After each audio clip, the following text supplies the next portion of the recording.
Jackson's character. They were supposed to film his death, but because of the hurricane, they postponed him coming back. And so, according to the rumor, I can't confirm this, is they just used the prop, which made it way more intense than watching him die.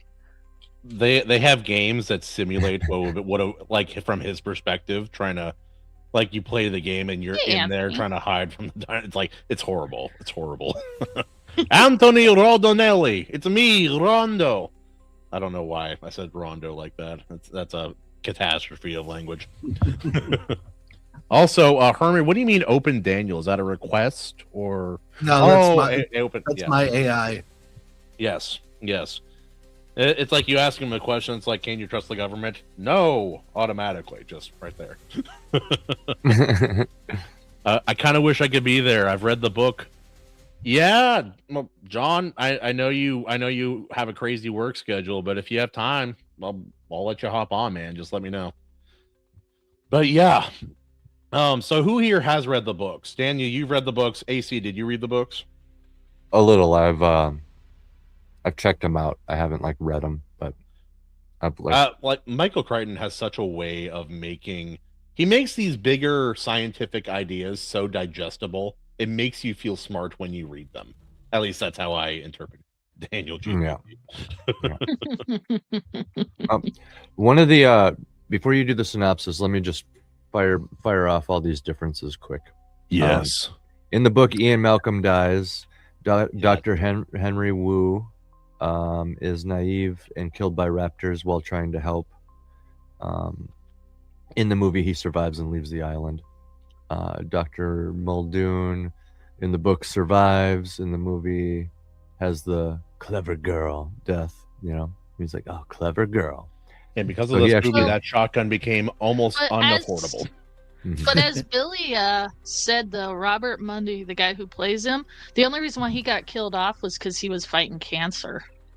Oh yeah. So they couldn't bring him back for the second one. Yeah, but his death was effective because it was displaying the intelligence, because he knew the Raptors. He was the one perhaps most aware of their capabilities out of anybody, and he still fell prey to them. Right. But that's all right. I mean, the guy that they got that inspired character for the second one, the one who Tranks the T-Rex, played that part perfectly well for being an off character of that character. Also, can we just acknowledge the actors who played all of the dinosaurs? They did such an incredible job. So realistic. They just dove into the characters. So the lawyer does not die for comedic effect. I think in the book he survives longer. He's more competent. The kids, the boy is older and tech savvy, like a computer kid, and the female is dino obsessed. So they kind of gave. Oh wait, I forgot they did that role reversal.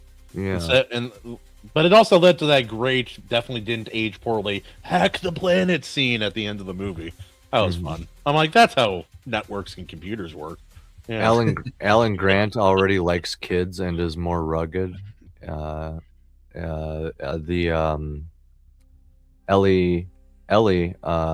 is a younger grad student and engaged to someone else. That changes a lot.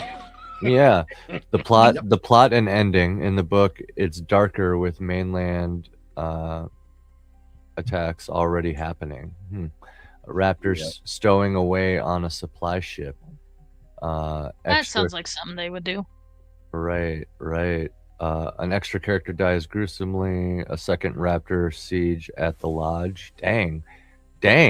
Costa Rican military napalming the island. Wow, that's very different. That's very different.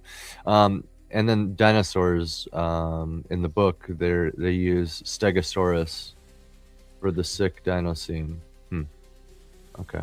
Yeah. And the raptors are even smarter in the book and even more pack oriented. T-Rex vision.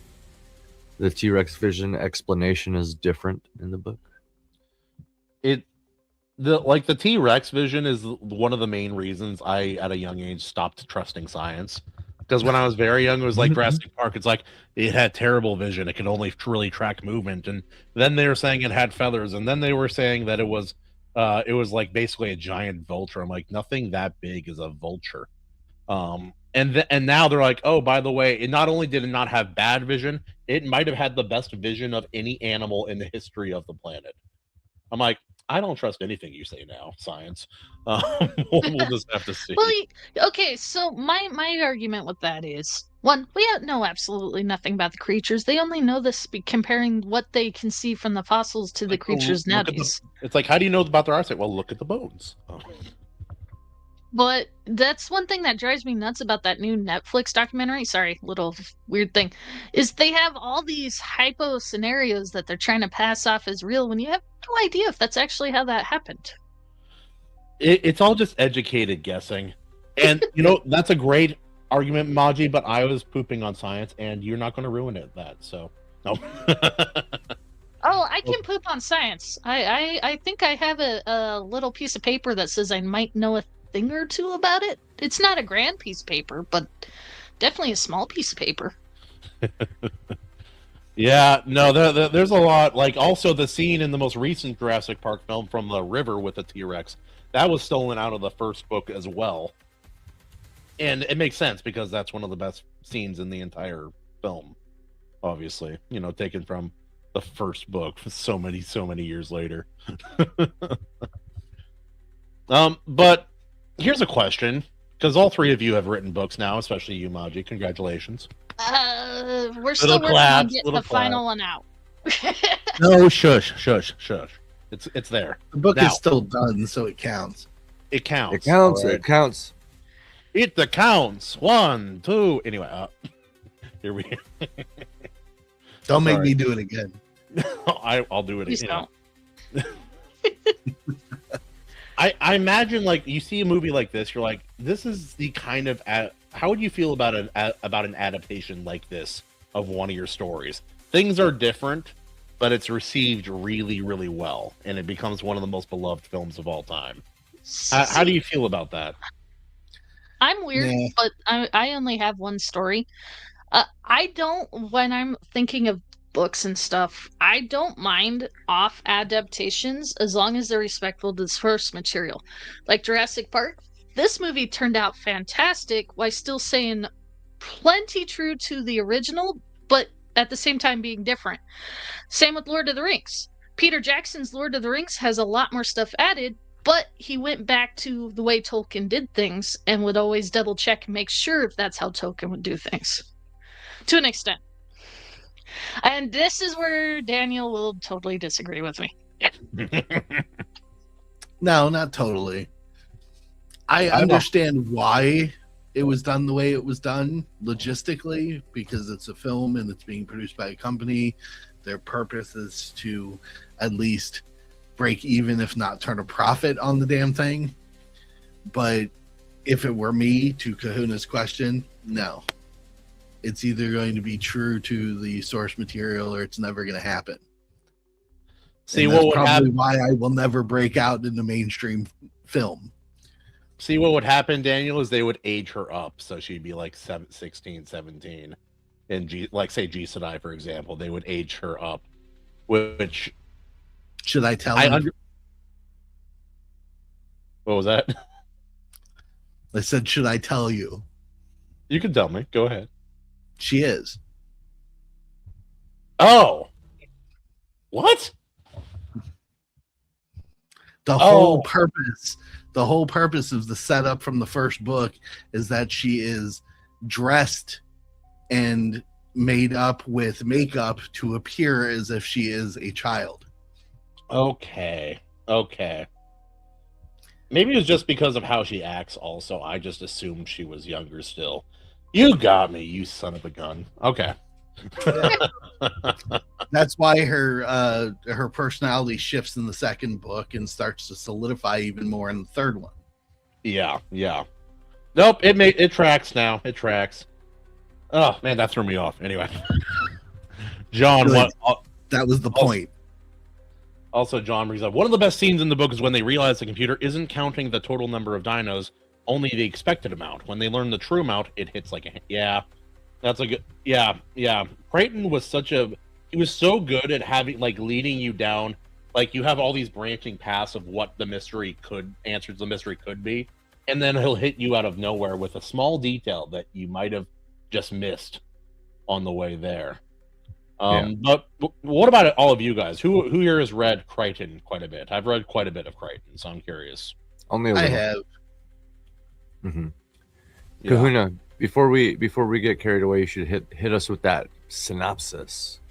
All right, I'll get it ready. Yeah, the movie. The movie. Let me see.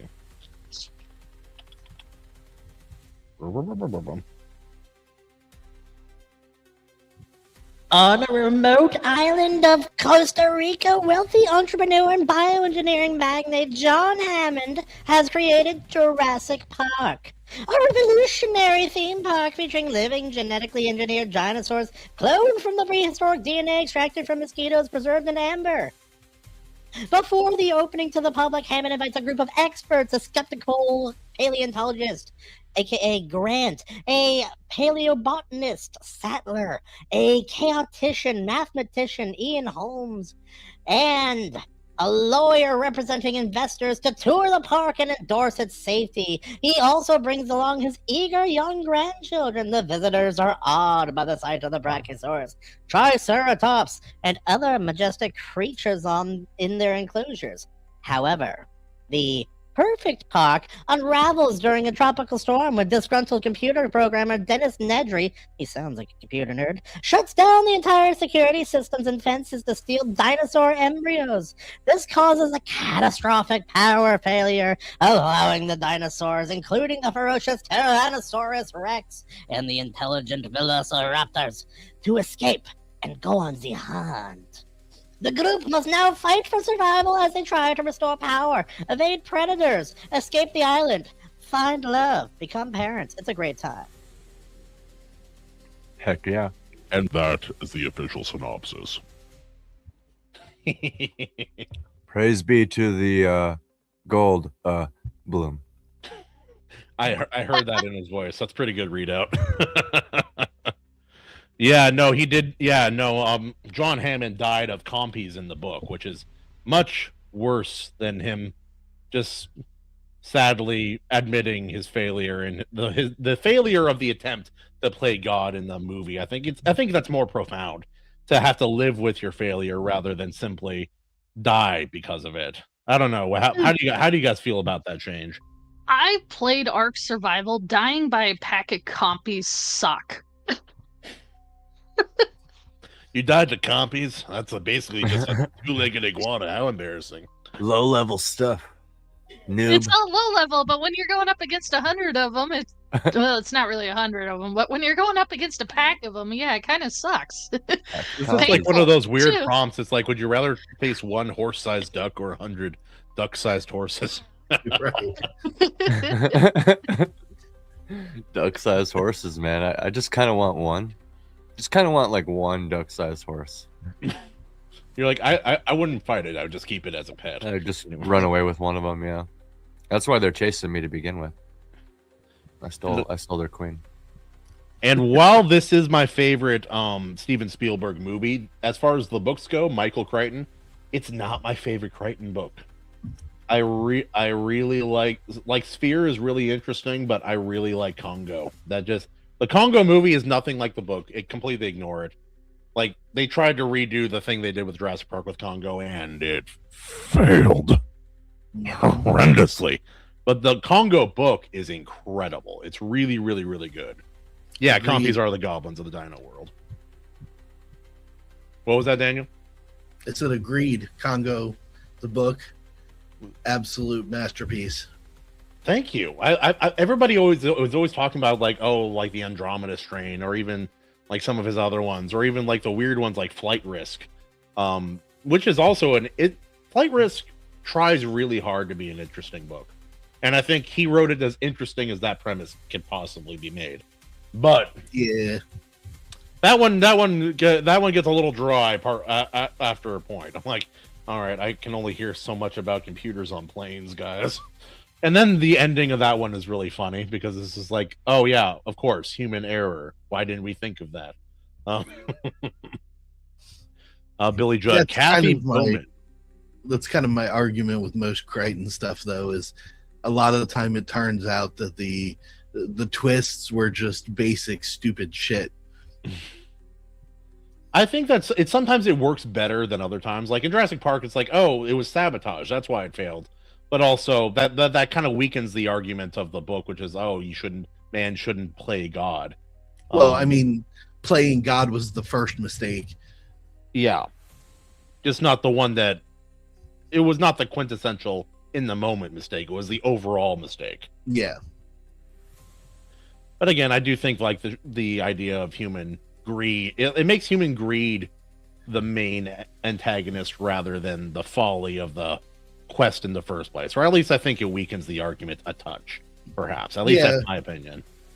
But that's one of the things I don't like about the film in comparison to the book, is that it's about the greed in the actual narrative, but the portrayal of Hammond in the movie is that he's kind of half carnival barker, and it makes him charming. No sense.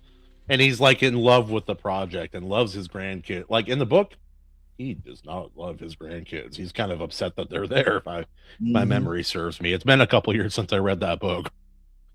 Oh no, we shouldn't have played God. Oh wait, we invented guns. It's dino hunting time. Yeah, John, that is if they ever brought dinosaurs back, there would be at least three ranches out in Texas where you could pay so much money to go hunt a dinosaur. That would happen. Well, that's kind of the fatal flaw of the narrative, because it does use a assumption that the dinosaurs would catch countries' militaries off guard enough to destabilize them.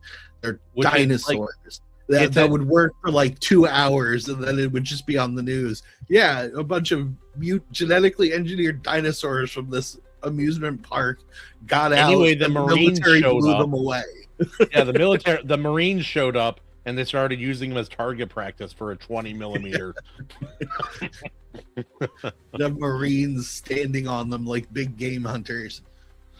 Oh, dude, you know the Marines would be. They're like, hey, we painted this T-Rex skull. We're bringing it back. We're painting skulls now. Yeah, we actually determined who won by the weight of the one that they bagged. They're letting one eat a full meal first so they have a better chance of winning. Like, don't patient bread at it. Eats an MRE, immediately dies. Yeah. Oh, but yeah, Maji, what was something notable that made this movie a favorite of yours? I like John's comment about the emus. Sorry. I mean, Australia didn't win that war, technically. I mean, I don't know if they lost, but they didn't win. Yeah. The emus won. Yeah. Yeah. Velociraptors versus emus, the emus are winning. Yeah. Don't give Australia ideas. That's probably who's funding all the research. I'm surprised they haven't figured out how to weaponize the fuckers. Yeah. Actually, what was it? HLC? I don't know if you guys are a habitual line crosser. He did a whole video on it. It's really good.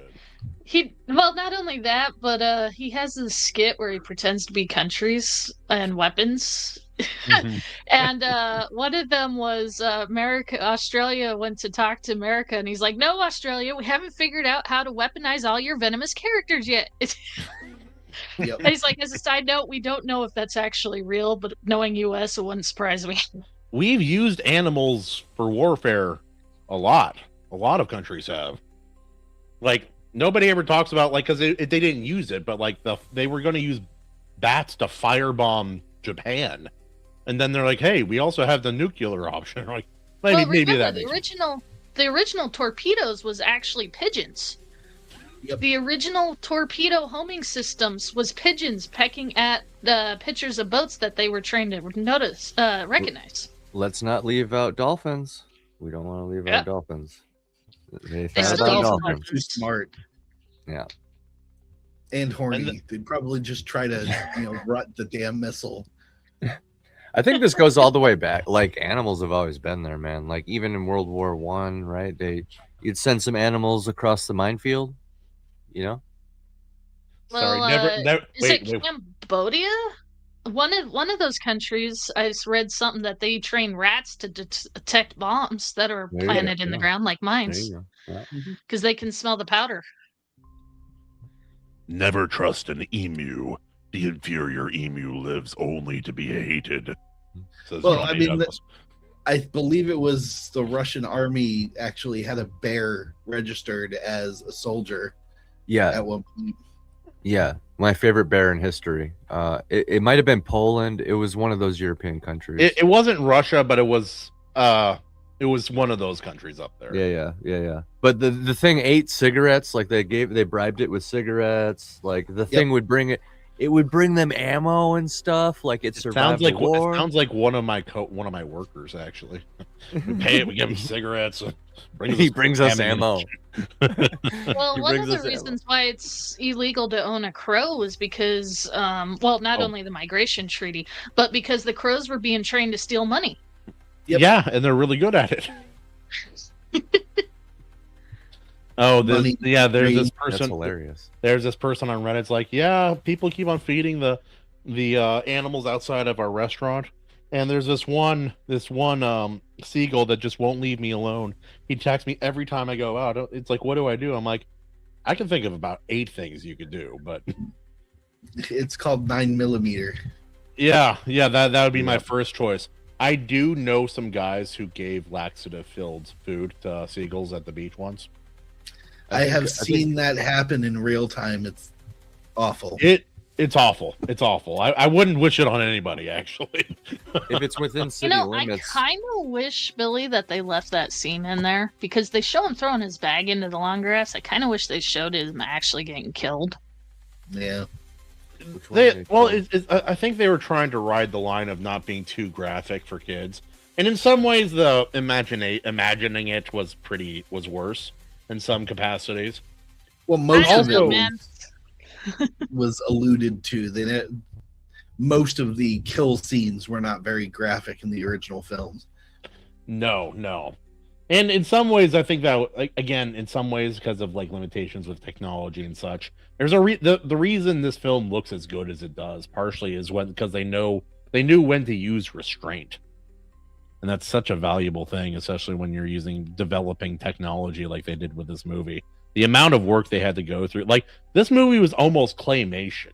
Can you imagine? That's actually why the dinosaur movement's so cool. Sorry. Yes, Maji, you actually beat me to it. They brought the claymation guy on, and in real time there was a breakthrough with CGI, and one dude stayed up late one weekend, made a breakthrough with it, and had we would probably regard it as a shitty T-Rex animation, right?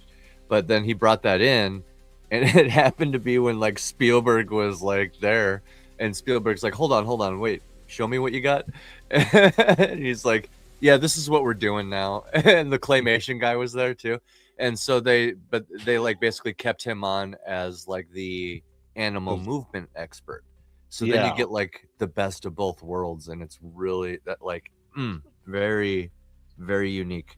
I think it would be hard to recreate. That. So Malcolm's and Alan's famous line is, "We're out of a job, don't you mean extinct?" That's exactly what the Claymators said when they saw the animation scene, because that's how well it looked. It is, yeah. And Spielberg thought it was a cool line, so he put it in the movie. He's like, this will be good. Yeah, and it was. Yeah. Do you think he did his scripts on a typewriter back then? I mean, this is 90s, but he still could have been using a typewriter. I would, if I could get away with it, I would be tempted to use one now. I would get the loudest brass key one I could find and just. I know. Clack, clack, clack. That is the only thing in the room. It's the typewriter. That's it. It's awful. You hate typewriters? I bet they're awful. Yeah. It's terrible if you're bad at typing, for sure. Yeah. No, I bet you that's an editor's worst nightmare, going through all that hand-typed text and finding all the errors and having to say, all right, you got to retype this again. Is this an O or is your A key wearing out? There's a bit of that, yes, that the thing has to be literally retyped after it's been edited and adjusted over and over and over again. So you can imagine the paper cost, the whiteout cost. Yeah. And just the time sink that it is. Because Yeah. it's not what you think it is. Like what you see on TV where it's their fingers are moving nice and fast, and it's no, it does not work that way. It's like you have to make sure that the letter showed up on the paper before you can move on to the next one. Yeah, you had to type like my dad types on a computer, like this. Also, I was going to say, back then it was probably all about tricks like, oh, well, all we got to do is redo this page, you know, and make sure it's in the sequential order. Like, just analog tricks, you know? What were you going to say, Kahuna? Oh, John, Crichton was 6'5" and an anti-environmentalist. He was a Chad. I hate we live in a timeline where we lost him, but Stephen King lingers like a lich. He looks like one. That's sometimes. because King separated his phylactery into all of his damn novels. Yeah. Yeah, he divided it up. That's why they progressively get weaker. There's not much left of the, you know, his essence. He'll never go because we can't get rid of all of the books. Never. He writes a lot. He writes a lot. Yeah. I was thinking of the idea. A lot of people off with the last one. I was thinking of the idea of phylacteries the other day, but we'll get to that at the freeform talk. Some of the highlighted legendary scenes from Jurassic Park. The Brachiosaurus reveal. Welcome to Jurassic Park. You know, and then the T-Rex breaks out. It wouldn't be nearly as good without that music. Oh, I know. Oh, yeah. John awesome. Williams was like, there are a lot of good composers. I don't have one I like better than John Williams. He did Very all good. of my favorite things that I ever watched growing up. The only one even close is Hans Zimmerman. Well, what about Danny Elfman? No. Depends on the movie. Sometimes he's good. Elfman is fantastic, but it's not in the same league. Fair. That's fair. It's just stuck in my head now. The Velociraptors in the kitchen, Visitor Center finale. Yeah, sick Triceratops. That's such a good scene. Nedry in the that was made one up. of the first scenes. That's why, like, their facial expressions are the way they were. That was one of the first animatronic scenes that they filmed. I bet. So their expression to actually seeing it was genuine. I bet. I also love that they broke out of the ride. They're like, yeah, no, how about we don't do this? You're like, wait, they're just breaking out. Yeah. Oh, like when they're doing the presentation before going to see the Velociraptors hatched, and they just like lift up their restraints and get up and leave in the middle of the... Bob just texted me, King Bob, as anybody knows him, or Gino. He's like, John Williams? No, the only one close would be James Horner. James Horner is also very good. Yep. Yeah. Oh, hey, read out too. Yeah. James Horner was good, but like I think John has it right here. John Williams is the soundtrack of pop culture, period. And it's really hard to argue that. Like, yeah, Hans Zimmer, he can do a really good film, but there are a lot of forgettable soundtracks that he's done as well. Not that they're poor, not that they're bad, they're there and they exist. You guys familiar with the epic rap battles of history YouTube series? Yeah. There was one about film directors, and the accidental truth and a lyric from that was half your millions should go to John Williams. Yeah. It's like he did. Well, yeah, John Williams did almost every Steven Spielberg film, thinking about it, and he did a good job on all of them. Films. He sells those films with his music. It's like some of these shots would be pretty boring without a soaring god tier soundtrack. And it's like a friend of mine brought this up. He's like, think of all the movies you love. I bet none of your favorites have a bad soundtrack. In fact, I would guarantee all of your favorite films have an exceptional soundtrack. Yep. And I think that's true. One that as soon as you hear even the barest chords reminds you of the film. Just the other day, my little Elric in the back, he's like of the car on a 2-hour drive. He looks over at me. He says, "Dad," I'm like, "Yeah." "Can we listen to Superman music?" I'm like, "Yes." I'm gonna list a few more things here. You guys tell me what you think of them after I'm done. Sorry, squirrel. We keep getting squirreled. Oh, that was all the like iconic scenes. There's obviously like Nedry and the made-up Dilophosaurus and the clever girl Muldoon death. But then, like, what do you guys think of like the little girl hacking the system? That's so funny.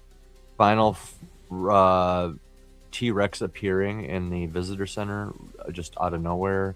So good, dude. The raptor nightmare that Grant randomly has. He just has the nightmare where the raptor's talking to him. Mr. DNA exposition. The lawyer dying on a toilet in an overall serious movie. Yeah, what do you guys think of all that? Well, what's cool is with the T-Rex scene, that wasn't how it was supposed to be.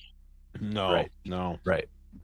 In the original, it was supposed to be the raptors jumping around and get killed because the skeleton crushes them. Kind of But like Steven Spielberg realized that the Rex animatronic was the hero of the story in a way. Like, it was the story icon. It was So- insane. It was insane. Yeah. So by that point, the T-Rex animatronic was nearly broken because it was malfunctioning during the rain scenes. So he had it completely animated in as crushing the velociraptors in a final fight scene. But yeah, the raptors were supposed to be killed by the falling skeleton. Real quick, I gotta address what Readout just said. The raptor nightmares in Jurassic Park 3. Yes, it is. Alan Grant wakes up on the plane. There's airflow for some reason. He's all by himself. He looks over and sees a velociraptor. It looks at him and says, "Alan," and then he wakes out of it. It's one of the funniest. It's one of my favorite. I don't think intentionally funny scenes in all of cinema.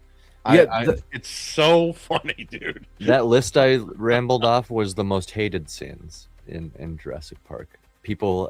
I thought people would love the DNA. I liked Mr. DNA. That was a clever sequence. It made it different. It's like they're watching it with us. Yeah. If you wrote it down in the book, would it be clunky, Daniel? Probably.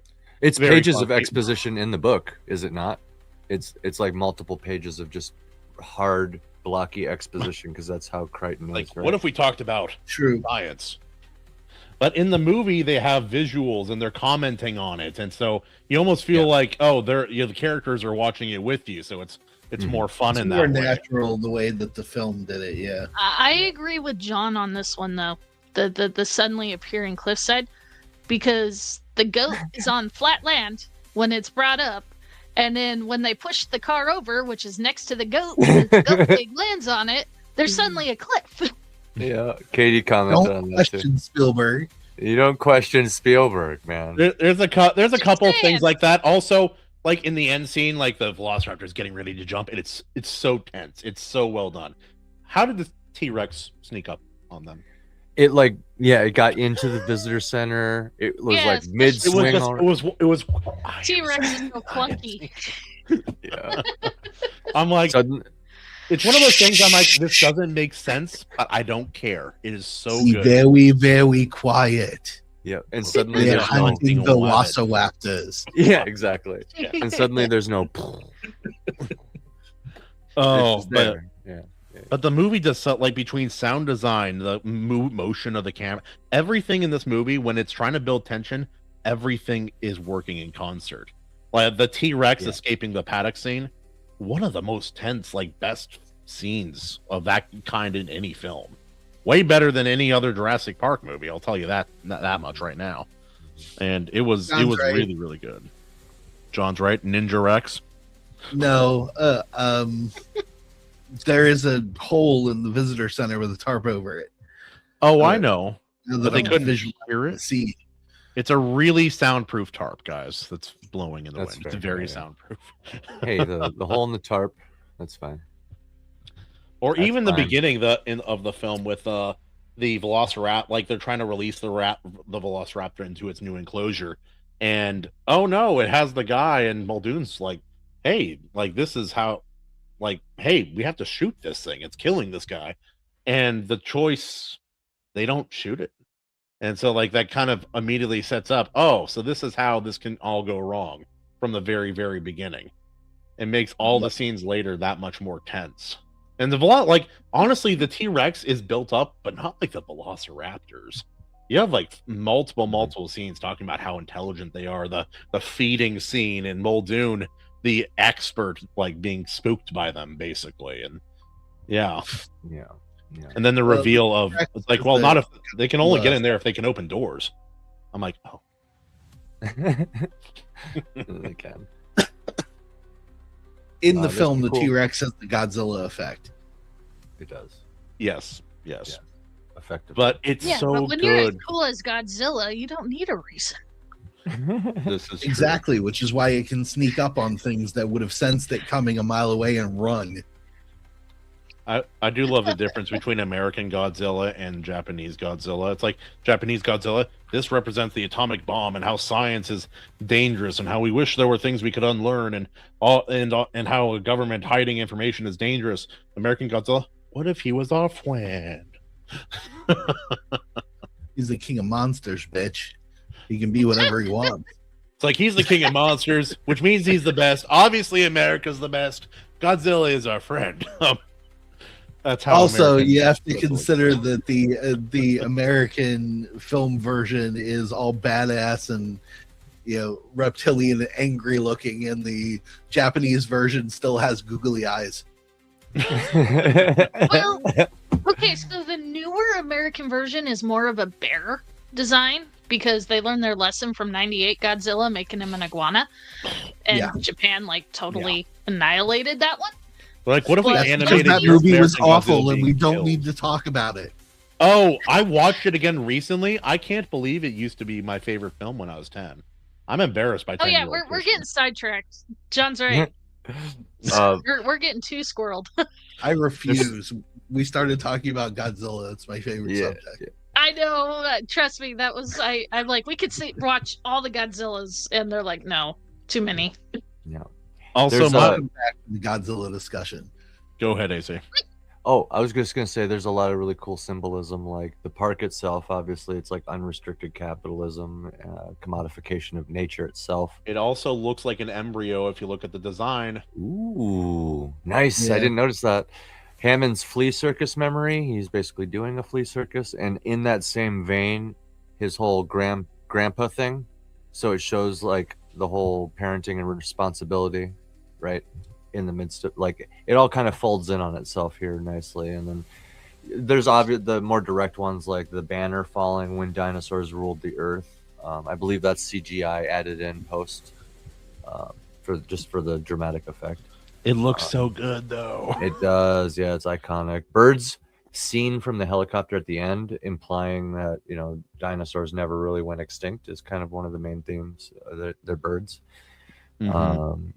Life finds a way, obviously. And then Nedry and the dinosaur, the Dilophosaurus, the exploited worker rebelling against the boss, a timeless trope, only to be destroyed by the very system he unleashed to rebel against the boss.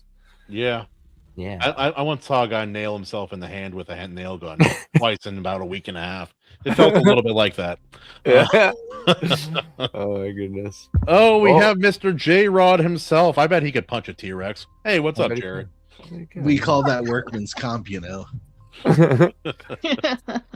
Maji-Chan, what's up? Hey, what's up? We're just talking Jurassic Park. What's your take? Nice. Jurassic Park OG is one of the best movies ever. Yep. I'll die on that hill. Also, John is being our mother today. He's not letting us get off of Jurassic Park. We started talking about Godzilla, and John in the comments like, "No, talk about the dinosaurs. We're talking about the dinosaurs." Daniel, I haven't seen you for hours. I love that. I know. Maji said she was going to be on here, and I said, "Would you like me to come on with you?" And she said, "Yes, please." And I said, "Okay." Oh my goodness, Nedry didn't die. He changed identity, moved to New. Yeah, that actor, he shows up here and again. That's the official headcanon. Oh, that's why we're not allowed to talk about Godzilla without JD. That's why he got so Or JD. Sorry, John. Dotson, we got Dotson here. Dotson. Yeah. Dotson. Oh, I love this movie so much. Oh, it's so fun. Like, because like he's right. He's kind of right. Like, no one cares. I'm like that's. I love that scene because it's so. I'm like. There is an element to that in real life. People really don't care most of the time. At the same time, though, corporate espionage is such a big deal that if they thought you were doing it, it would be a big deal. Yes, absolutely. Yeah, I feel like we're playing like I feel like I'm in a racing, like a spaceship racing game right now with this backing track. Like, what is that? Okay. I'll you're right. It's a different time. It's a different point. Let's solve a mystery. He turns it up. All right, Thad, thanks for your turn it up.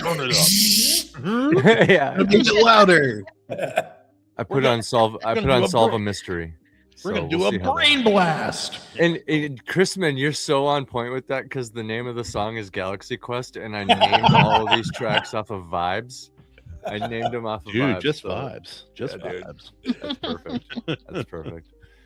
Oh my goodness! But there's a scene that I think I appreciate more as an adult, and that's like kind of around the Brachiosaurus, and when Grant is sitting with the kids and they're talking, and he shows them the little fossil of the, basically like the fossil, his little Velociraptor claw fossil, and it's like he has this weird kind of moment where he realizes maybe my life's work is not the most important thing.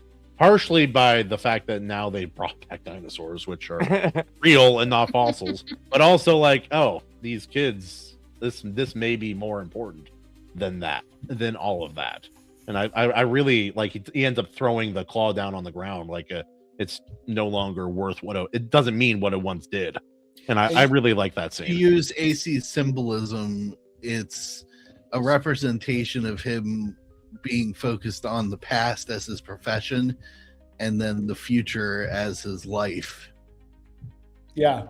But you think about this as from like as storytelling, because that was the fulfillment of the subplot, or the B story of that film, and it took zero dialogue to complete that arc. Like that is film storytelling. That is like peak. He said no words, and everything that needed to be communicated was communicated, and you understood that was a satisfying arc and a satisfying conclusion to the B story of that film. Like, just so good. Oh, you did a different poll. I'm like, good thing T-Rex is. Oh wait, Rex is losing. Hold on, this cannot be. This cannot stand. Rex will not lose. Stand. A Rex divided against itself. We demand a recount. I have altered the paradigm. What's the question? What was the question? Just which it's the poll. Which dinosaur? I didn't actually read it. I just voted T-Rex. Oh yeah, there's. I actually didn't even bother with the question. I just listed dinosaurs because you guys get it. You get it. Raptors, Rex, Compies. No Compies, guys. No, because AC. You know why? The Compies in the book are so much worse. Like think of the scene from Jurassic Park 2 or The Lost World. That scene with the Compies. Every scene with Compies is like that in the books. Yeah. And I said, Ark survival, death by Compies suck. I'd imagine it's like dying from a pack of wolves, but even worse because they're so small. No, you can't hit them. Their hitboxes are like minnows. Yeah. No, it's actually worse because they have a type of it's like a tranquilizer in their venom in their teeth, and so you slowly lose the ability to move your body. Oh, they're like snakes. Oh, damn. Yeah, so it like the more they get you, the worse. Like you end up basically laying there paralyzed while they just munch on you. Animation overload is correct. It's more like being attacked by a pack of rats. that are venomous. Yeah, with venom. Yeah. And I'll just say it, like the scene from the opening of the second book, horrifying, absolutely horrifying. Basically, it's like the dinosaurs have escaped the island. Some places in South America are seeing dinosaurs, and so this woman, she hears this weird noise coming from the baby's room, and she goes in to check on it, and because they were compies, the baby wasn't crying, and so the baby was being eaten alive by compies, and that's how the book opens. It is horrifying. Yeah. Like, strongest, worst opening of all time. I approve of that opening. That's a pretty like horrifying. Oh, like... yeah, there's the image right there. That's what she ends up seeing there. Oh, yeah, dude. And the way it's described, oh, dude, it's so dark. It's so dark. They did show a little girl getting attacked, Billy Judd, but it's nothing like a baby in a crib. Yeah, So yeah. Well, because it's so realistic. Because like mosquitoes, like animation said rats earlier. Like rats could be a problem for children and stuff. Like that's the thing about babies is they're just like laying there, exposed. So you have to like watch them at all times. You also have to consider that what we know of dinosaurs, the majority of the meat eaters would go for the weakest, easiest, accessible meal. Yes. Which tended to be newborns. Yes. Yep. Well, any carnivore would. Yeah. Yep. Doesn't matter the type of carnivore. They will always pick the weakest. Yep. Yeah. Why wouldn't they need to preserve their energy? Yeah, exactly. Yeah. That's what people like. People don't think about out here is like in Idaho. You have the black bears in Idaho. They, especially in North Idaho, they absolutely wreck the spring elk calf season. Oh yeah, no, I believe it. Plus all that rap music, it's horrible. Mm-hmm. Yeah. That's terrible. But no, he's right. And then you add the gray wolves into the mix, and it's just decimating the herds when they're young. Yep. Now I'm just imagining a really old bear with like one of those old Kangol hats and tape deck. Yeah. has some grills, you know.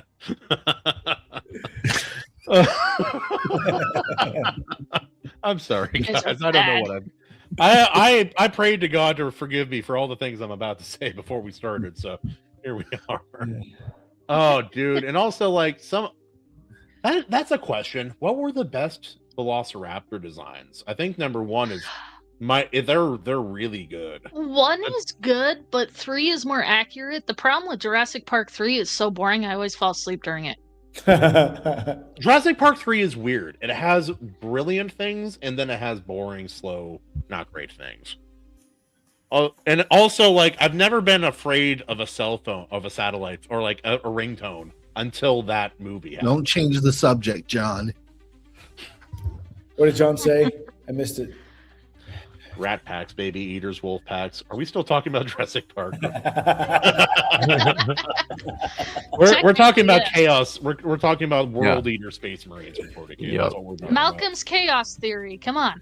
Yeah, this is the chaos theory. It's like we can't roll off the hand in the same way every time, guys. But no, I have a rat story. So my grandmother, when she was younger, her husband told her, well, we can't survive off of your salary as a teacher, and I'm not going to work. So you're going to start a business. I'll help you get started. And we need to collect all these handcrafted Polynesian goods from all around the Pacific. And so she sent letters. She talked on the phone with the limited phones they had. But one of the places she visited, the locals told her, hey, do you have shoes? Are you able to sleep with shoes on? She's like, I'm not sure. Why? He's like, oh, well, you're not from around here. So what happens is the locals, we have really thick calluses on our feet. And when we sleep, the rats come in and chew on our calluses and rip off portions of them. And so if you don't have those calluses, it's going to be a really bad day for you. And it's then the circle of life. Dude, these rats, they were tropical. They were right in here, all of them. They were huge. And I heard that. I'm like, that's like one of the most horrifying things I've ever heard. I'd go to bed with a gun. I've actually heard of missionaries like in Tonga and stuff having that problem. And you don't feel it either because it's callous. It isn't attached. The locals don't You don't feel it till you wake up.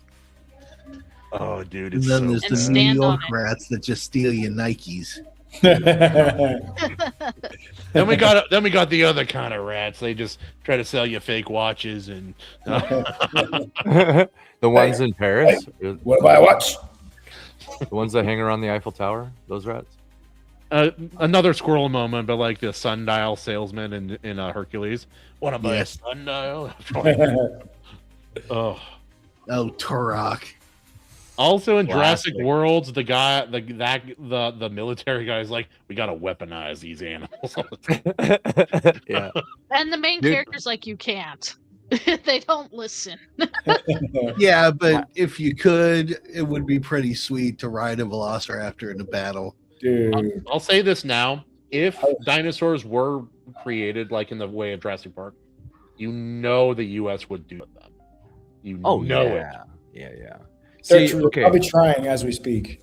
I They think are. I think I always have to mention this every time we talk about Jurassic Park, but I think the new franchise really dropped the ball because they got Ugh. grandfathered. They got grandfathered right into Jurassic World. I'll be really quick with my thought. They got grandfathered right into the title Jurassic World, and they had this whole setup, especially with the idea being already in the first book with like the raptors attacking over and over again on the mainland and stuff right from the get-go.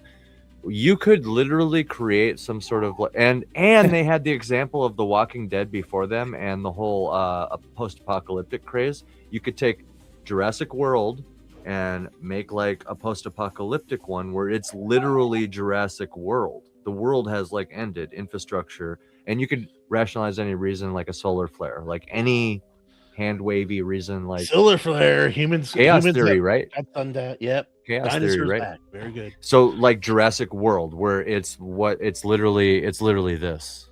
It's literally this. Well, the Right. first Jurassic World one wasn't bad because it felt like a what if scenario. What if the park actually opened? What if things hadn't gone awry? So that one I could pass off as its own separate thing just because it was more out of curiosity, me growing up so what happened if he didn't sabotage everything?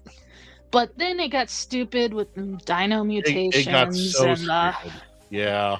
they They could have done the what made human it dinosaur cool. hybrid thing, which was always like the plan for Jurassic Park 4. The new one, I like a lot of things about the new, writers did things wrong. Who could Yeah. imagine such a thing? That movie had one of the cringiest things in it, though, man. Like when remember the investor, the main investor, who like Mazzardi or something. yeah, like he gets in the helicopter and like he like has the balls to ask these like hardened, like battle hardened veteran war fighters, is like, did your general ever ride in a battle with you? It's like, oh my god, I want to. you just have to ignore stuff like that. Also, what about the woman who's supposed to be watching the kids that had the most prolonged horrible death on screen I've ever seen? I'm like, did she piss somebody off? What happened here? This is really, it's a little weird. It's like in a Rambo 3. He snaps the guy's neck, rolls him down into a well. He falls down and hangs himself, and then a grenade falls and explodes him. Like, that was a lot. Also, welcome, Miss Pritchard, my beautiful wife. That's a very flattering picture of her. Yes. Miss Pritchard, Absolutely stunning. Yes. tremendous. Although I do have to agree with what honorable Mayor John Douglas said about New York rats. Some of them are benevolent and they raise turtles. Yes. Very true. Very true. Yeah. Very badass worthy. turtles. Dude, That my like kids, pizza. my kids are becoming so cool. I swear to God, dude. Like, especially Elric. Like, he loves all the things. Like dinosaurs, favorite thing. Godzilla, favorite thing. It's like Ninja Turtles. We went and saw the OG Ninja Turtles in theaters last year because they re-released it just for fun. Nice. And it was, dude, they loved it. It was so good. It was so much fun. I love having kids. It's fun. I get to watch all these movies. Like, yeah, dude, God, it's for the kids. See, that was the nice thing. There's a 13-year difference difference between my youngest brother and I. So I got to take him trick-or-treating up until I was 20. Oh, that's cool. All for the kids. Oh, dude. Well, like that was a weird thing too, because I got married at 19, but the woman I married had never gone trick-or-treating at all growing up. And so like we were adults going trick-or-treating. I'm like, oh, this is different. Okay, sure. We'll do that then. Dude, I remember there was a demo for the new Turok, like in the mid 2000s that was coming out. I played I've never played a demo more than I played that demo. Getting to like wrap your hand around, grab the jaw of a Velociraptor, and Final saw Fantasy your VII. blade through its. Yeah, Final Fantasy VII for me. Arch Survival Ascended, you are literally capturing dinos and taming them while trying to stay alive. So it's like Rust with dinosaurs. Yeah. But their last DLC was so broken, I stopped playing. I got so sick and tired of it. Just to end up in a boss fight where it's time for an hour and there's 20 minutes of cutscene, and if you skip it, it breaks. But the cutscene is so poorly written. It's like watching a love triangle between two lesbians and a bad guy. Right. That could be interesting. So Tell me more. Cinemax After Dark. It was semi age appropriate-ish, maybe. Not really. You hesitated a lot. That was a lot. Yeah. Well, what was worse was if you skipped the cutscene, it completely broke the boss fight, so it would actually break your game. Oh yeah, no, there's a couple of games like the game that I think of the most when like that was just not finished when it released was Coder 2. Like there were just things they did not finish with that game, and like my brother and I are playing. I'm like, I think the thing you're trying to do, Jordan, is impossible. Like this is yes, not John. working. It was that it actually killed the game for me. I didn't want to play anymore. Yeah. All those the two lesbians and the bad guy in Ark Survival, they really drowned out that game for sure. Damn, their you can look it up. You can guyness. find the whole cutscene sequence on YouTube. It's bad.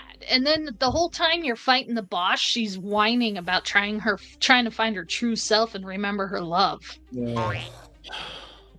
It's like, oh, I can't. I'll tell you guys that quote later. It was an old boss of mine. He had a quote about. Anyway, we're getting distracted. We're going back to dinos. Let's forget about bad Hollywood. Let's go to dinos. Let's go around and Dinos more important than lesbians. Sink or float. I'm gonna say float for all the reasons I listed. There's inconsistencies. It's not perfect, right? Because it's not a good, an accurate adaptation. Yeah, it loses points. But it's like maxed out in every other department, so it's good. It's good on my end. So. All right, Jared. Final thoughts or favorite scene? We'll just go through the lineup here. Yep. Oh man, favorite scene. I don't know about a favorite scene, but after having gone through the filmmaking process and then learning film story, I have so much more of an appreciation for the beginning of that film when they introduced the raptor. That is such a well done, well executed introduction. Because what is in that crate? What is going on? And it's like shoot her! That's so intense, man. And I remember so in '93 I was like 24. So no,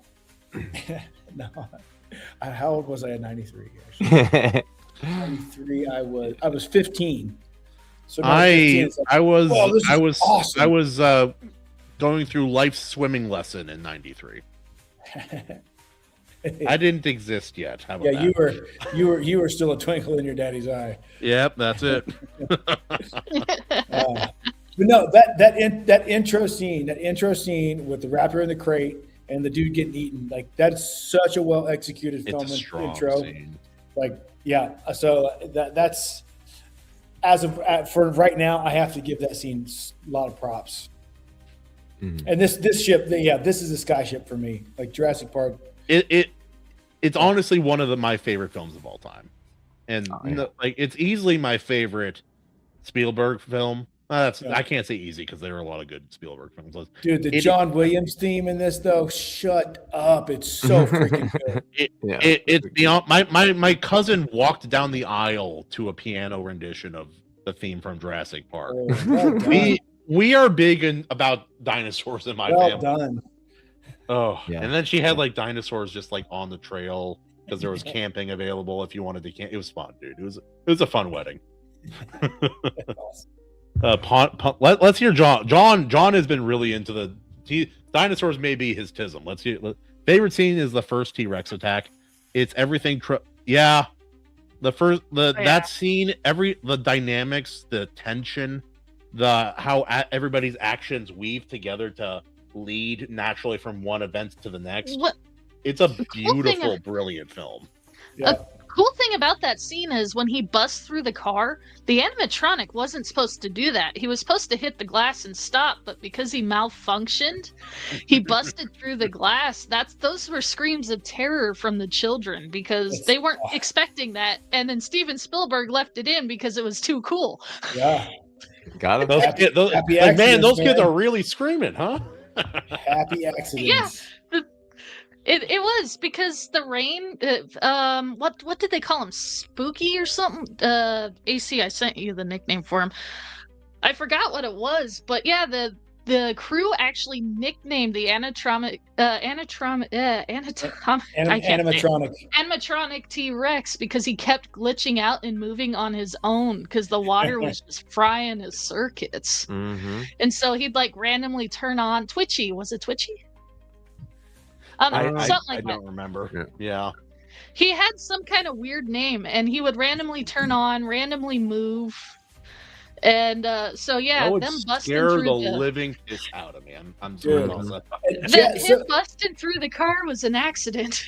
But one part about that scene that I love, and I don't hear a lot of people talk or anybody talk about it, so I don't know how popular it is, but like Jeff Goldblum's dialogue in that scene, like when he's like talking to himself, like, no one's around, but he's talking.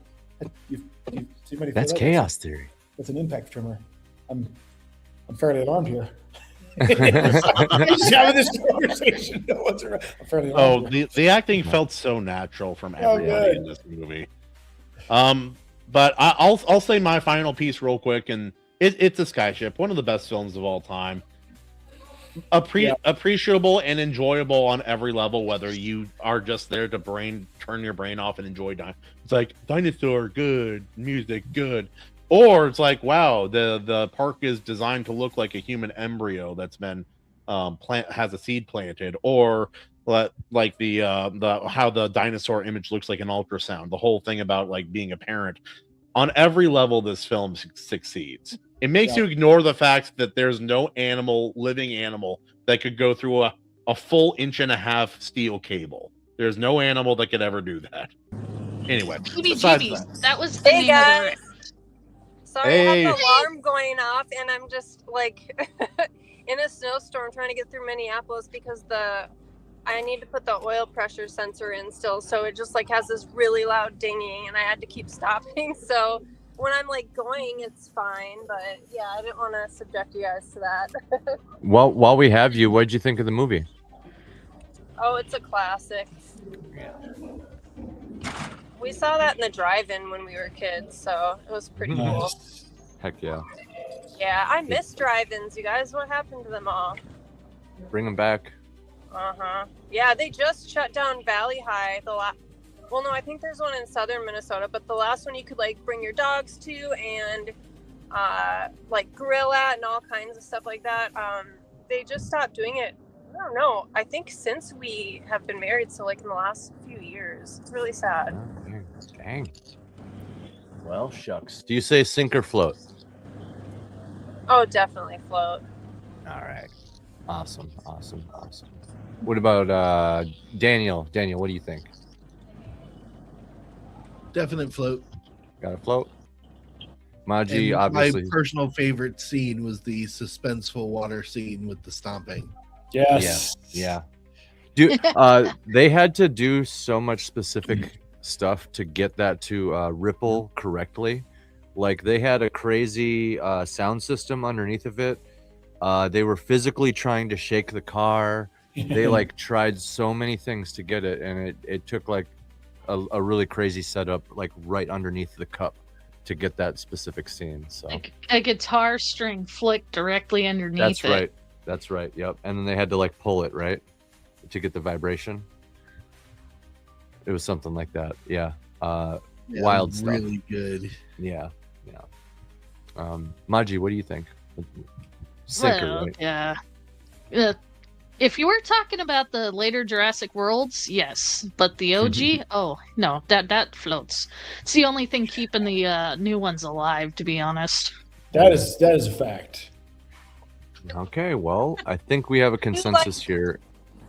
Oh, what? I like how Okay. at the end, because they're talking about how dinosaurs coming from, or birds coming from dinosaurs, and at the end the birds are like flying away too. So I think Yep. that's foreshadowing for the other ones, for like Jurassic World and shit. But yeah, they're not good.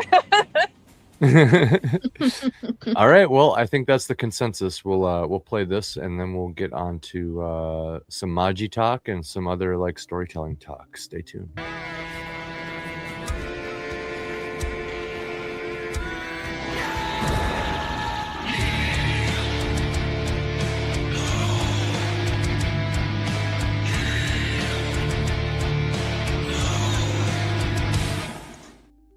Based. So Maji, you just finished a book In theory, yes. on paper. We're getting it on paper. It's getting there. But yes, the book is finished. The editor can confirm he's done his part. Sort of. Okay, so we have it scheduled to be released on the 30th, but we're running into a technical difficulty, so we're not entirely sure. Illustration formatting is slowing me down. So Yeah. once I get that done, it'll be ready. I But just yes, realized book this is- Sorry. No, you're good. What? I was just gonna say this is a reunion for our Airbnb.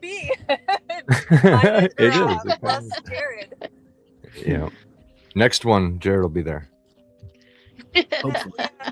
Next one's in Jared's state. Yeah. Yep. Yeah. I can't wait to go back to Idaho. Yes. They're Yeah. real people there. They're. I want to go home. Can I go home? Yes. You are welcome home. Welcome Home by Welcome Home fades in. can- I forgot the name of the band.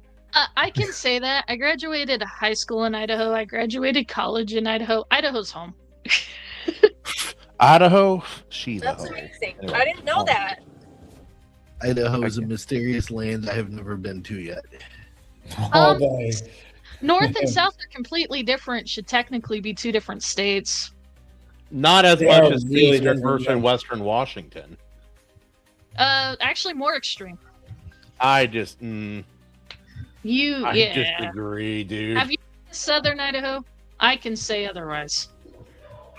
I've been there, haven't lived there. Well, it depends in what way? Demographically or geographically? Both. Both. Geologically, I should say, actually. I mean, think about it. Southern Idaho. You go from desert to sand dunes to it's like a whole different wasteland. And as soon as Yeah. you cross over the Lewiston and Plains, it's like a totally different hemisphere. Yep. More different than Eastern and Western. What? No Yeah, shit. it is. Yeah, it is. Yes. It's, Not a bigger difference. I Yes, it disagree is. entirely. Oh, it's Yeah. 100%. I mean, just It from is. Boise to Lick my Pocatello is armpit. You were different. wrong. Okay. The difference between what Eastern and Western Washington is like the difference between Boise and McCall, Idaho. Like it's different. It's not tons, but it's different. But like the difference Daniel, they're making up all these names. None of these places exist. I know it's not a real place. Whatever. I worked at the scout camps up at McCall. I can tell Yep. you it's very much a real place. That was the most That's Valley Girl very Monty real. has ever been. I'm not, whatever. So I totally worked at the. That's Oh. actually where my name Maji came from, was the scout camps. Thank you. nice. Well, She okay, was the so Magi. no. So brief story. So before that, I did an internship over at Disney World, and we had to learn a bunch of African words and African names. And then I took a summer job during college working at the scout camps, and they wanted us to pick nature names, and I'm like, I do not want to be a tree hugger hippie. So Maji was one of the words that I learned, which literally means water in Swahili. There's also a little side story to that, but I can't say that. But so I had them. I picked that as my camp name because I really didn't want to be like Bubbles or something stupid. And so my friend who made the YouTube page, because I was up in the Bubbles from Trailer Park Boys. Exactly. But I was up in the mountains, so she named me Maji-Chan when she set up my YouTube page for me because I had to post some videos for, not of the kids at camp, but of the camp. So, yeah, that's the story behind that. I'm happy to hear that. I was always curious about it because I saw Asmongold cover this story about a crazy person who became like super internet famous, and his whole persona was Maji-Chan Sonichu, something like that. Oh, jeez. Yeah. So I was like, I've had Maji-Chan since 2002 or it is 2006. You probably predate it then, but like, yeah, that's crazy. That's completely different source, but like literally. This is from old school YouTube. This is like when YouTube was first founded, so it had to been like 2006. Oh my gosh, maybe that guy 2007. a stalker fan of yours. Spelled it with a G. Yeah. Oh. No, but you're one of his those victims. Yeah, you're one of his victims. I didn't post any videos of the camp. I left that to the main camp counselor leaders because I didn't want to risk it. But it was just to have a YouTube channel while I was up in the middle of nowhere, so that way I could watch YouTube and all that. And in case they did ask me to post something, that I had a channel. Yeah, she's like they're doing a little tour now. This is Drowned Boy Creek. We'll do a little history lesson about that later. No. No, it's not like that. Also, John, he posted more about Buc-ee's than he did promoting his most recent book recently. And it was such a funny thing to watch. Like all over every day, like 3 days, anytime I jumped on Twitter, John was posting about Buc-ee's. It was so funny. It was great. I actually need to stop by a Buc-ee's. I've been told by Snow if I don't, I haven't experienced real life. Yeah, I've not been to Texas. It's like going to an amusement park anywhere else. Is pretty much how it's been described. I can respect the Buc-ee's hustle. We out here on the East Coast in most states we have what are known as Wawas. Very similar. That sounds made up. No. Yeah. Knocked over my CDs. Oh. So yes, I still get have it. a CD collection. I love that place. All right, Kahuna, I went ahead and tossed Maji's blurb in the private chat if you want to give her an old dramatic reading. Perform, dancing monkey. Let's go. Yes, dance, All monkey, right. dance. Okay. So, All right. all right. Let the women speak. We let the women speak on this channel. You sometimes. No. Okay, for this That's one, right. We don't let people women realize- speak on this channel. They don't realize I have a 2 or 3 second delay, so what sounds like a long period of silence really isn't. So if I sound like an asshole talking over people, I'm not intentionally doing that. Yeah, Maji, you're Yeah, the you mean are. one in this group. I'll listen to the Yeah, words. you're the abusive. I'm always You're the interrupting abusive. people, He's a even though I slave wait. driver. Gotta. Yeah. I'm Help very that I'm on my quiet, phone, guys. So and it's sometimes you guys sound like robots. that's okay. You sound like that in real life too. Anyway, I am a robot.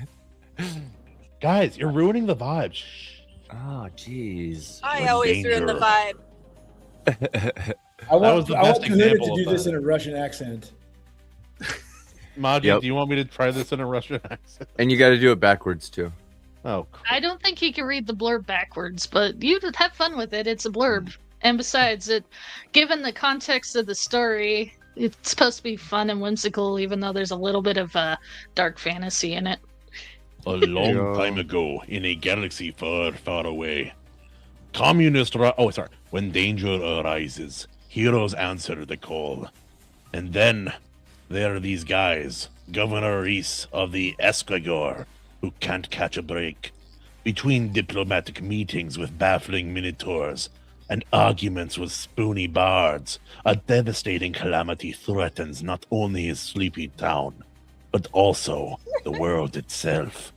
With the aid of the Minotaur chieftain Hunter and his best friend Alvar, and the shape-shifting warden, Reese finds himself leading a gaggle of unlikely adventurers in an overweight night with delusions of grandeur. A tinkersmith dwarf and his obnoxious ram, not to mention a talking otter and its servants.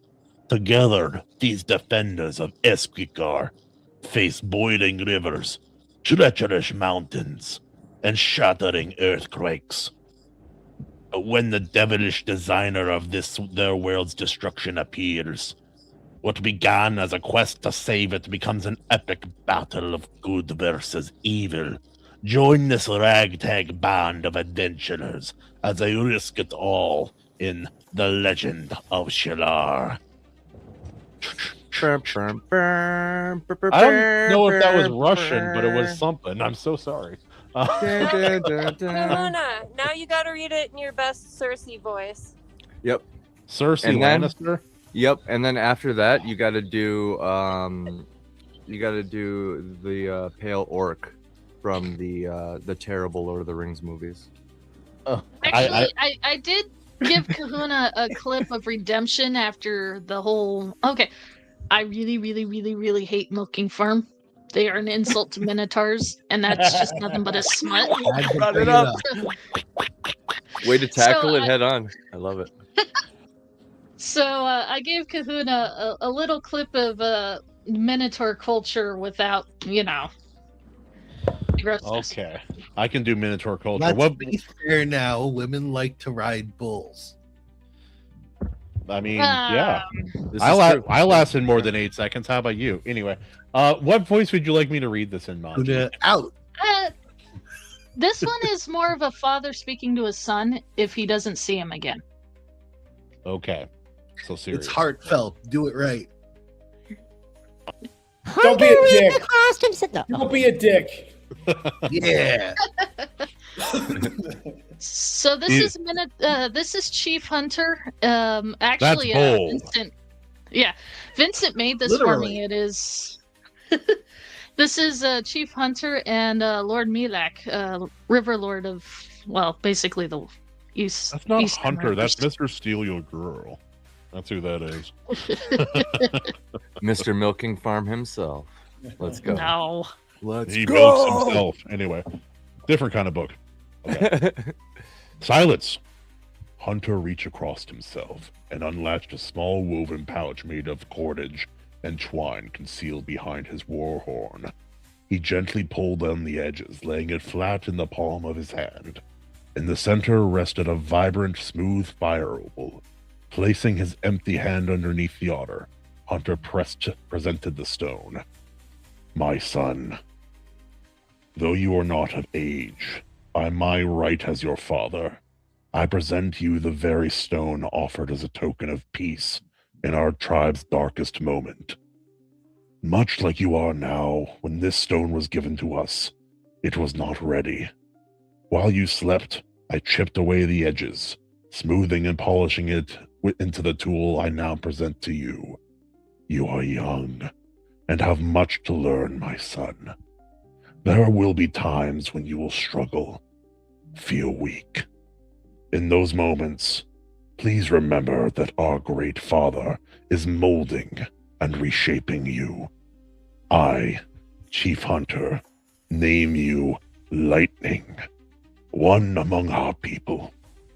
May you use this token to be a light for the tribe when the path is hidden and the storm seems at its worst. The calf slowly lifted his small hand. Lightning inspected the stone, then gazed back into his father, placing his hand on top. As the opal was lifted from his palm, Hunter leaned forward and placed it over the child's heart. Be in tune with your spirit mind, and emotions. If you are, then the fire will never fail you. Clenching the stone in his hand, Lightning extended both arms out, stretching and reaching towards his father, offering a hug. At first, Chief was confused. A hairless greeting for such an important honor. Lightning and dark, that is not our tribe's way.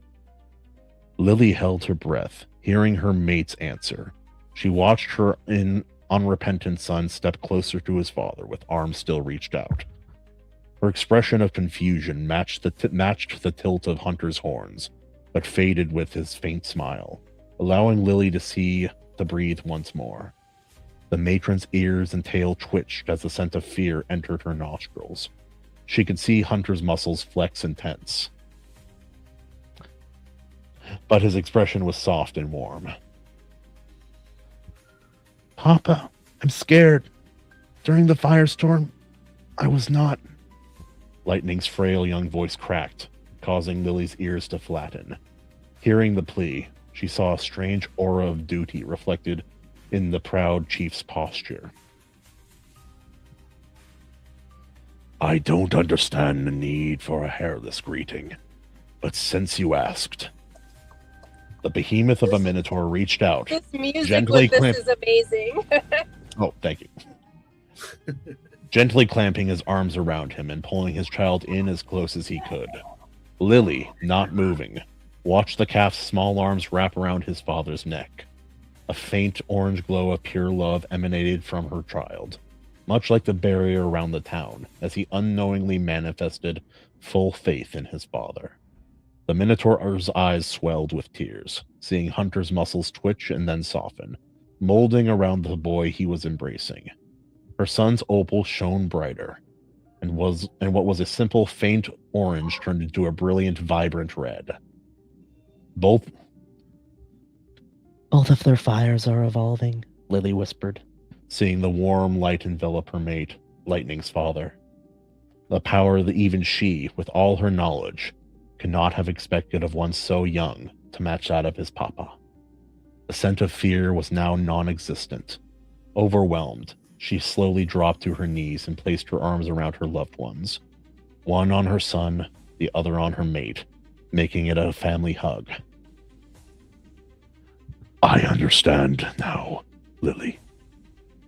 I love you, and you as well, Lightning, Hunter whispered.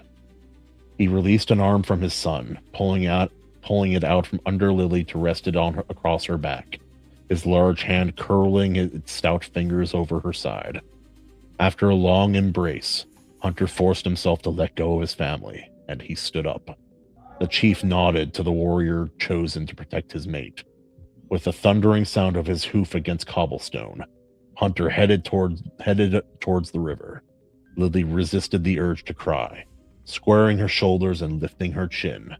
Saving face for her calf, sensing the eyes of the tribe, she pulled out the tome, opening to the page of the prophecy. The matron carefully etched the image of the large minotaur embracing its family. The same minotaur walking up a river with 3 small stick figures in the distance, marking the simple gesture of a hug as an important and official part of minotaur culture for future generations. The end. Of Milking Farm by Maji-Chan. Whatever. Hey, you guys. I might have accidentally said too much of that clip. Our son has been, the other day, he started saying right there, and he says it with a southern accent. He's like, right there. Right so there. Funny. Right there. That's really cute. No, that's really good, Maji. I love that little portion. It does show the culture. It adds weight. It adds weight that I did not feel the first time I read one of the earlier drafts of the story. And yeah, the work you've done to improve the novel, the advice you've gotten from Daniel, it's all paid off, and this scene proves it to me. So I'm really proud of what you put together here. This is really, really great. Well, the book went through a complete rewrite. That's actually why it took 3.5 years. It took 1 year for me to write the draft that you read, and poor Daniel read, which I know you couldn't finish it because it was bad. But because you couldn't finish it, it was actually what gave me the courage. Because Daniel originally was like, "Yeah, I could kind of, it's okay-ish. It needs some work." But after I realized that out of the 5 people I sent it to, only 2 finished. Daniel, you don't count. But the 2 finished, which was Snow and Black Knight. Gino? I Black Knight too. Well, Gino helped me with the proofreading and the spelling. He was huge help with just proofreading. Huge. But so I went to Daniel and asked if I could become a client of his, which normally is you give him an editor the manuscript and call it good, and then he hands it back to you and say, "Fix this." But because I knew from what I've got my feedback from my readers, I needed to learn how to actually write. So I spent a good year just doing your lessons. I have so much respect for you for being able to take constructive criticism and, being aware of all this and actually caring. I mean, I've edited some shit that, and I don't want to dog on anyone. I want to, help as much as I can. But it was so bad, and they don't want to take any sort of criticism. They don't want to make any changes. They just want to hear, "That's perfect. You're good to go." And so, I think the work you put into it is really, really gonna show. Yeah, Maji, it becomes an entire educational, you kind of got a crash course in college in a way through this whole experience. So carry yourself pretty high going forward. You're gonna come out of this more of an author than a lot of people think that they are going into it with their inflated confidence. Yeah, that's true professionalism. You care enough to learn and do it the right way. Well, see, here's the thing. I believed in the story. I even told Daniel when I asked him if he'd let me be a client. I'm like, the story is good. I just wish it was written by a better writer. And Daniel, I swear, I didn't see this and he didn't do it, but I swear he probably cracked his knuckles and went, "Well, let's make you a better writer." Pretty accurate. It's perfect. And I don't think that it's even so much as you're not a good writer. It's really hard to you have this idea and thought and you want to put it down perfectly, and I know a lot of people second guess themselves and have trouble formulating what they actually want to get down. But some people won't even try to get help from people. They just my idea is great and this is it, and I don't have anything to learn. And so many people do that.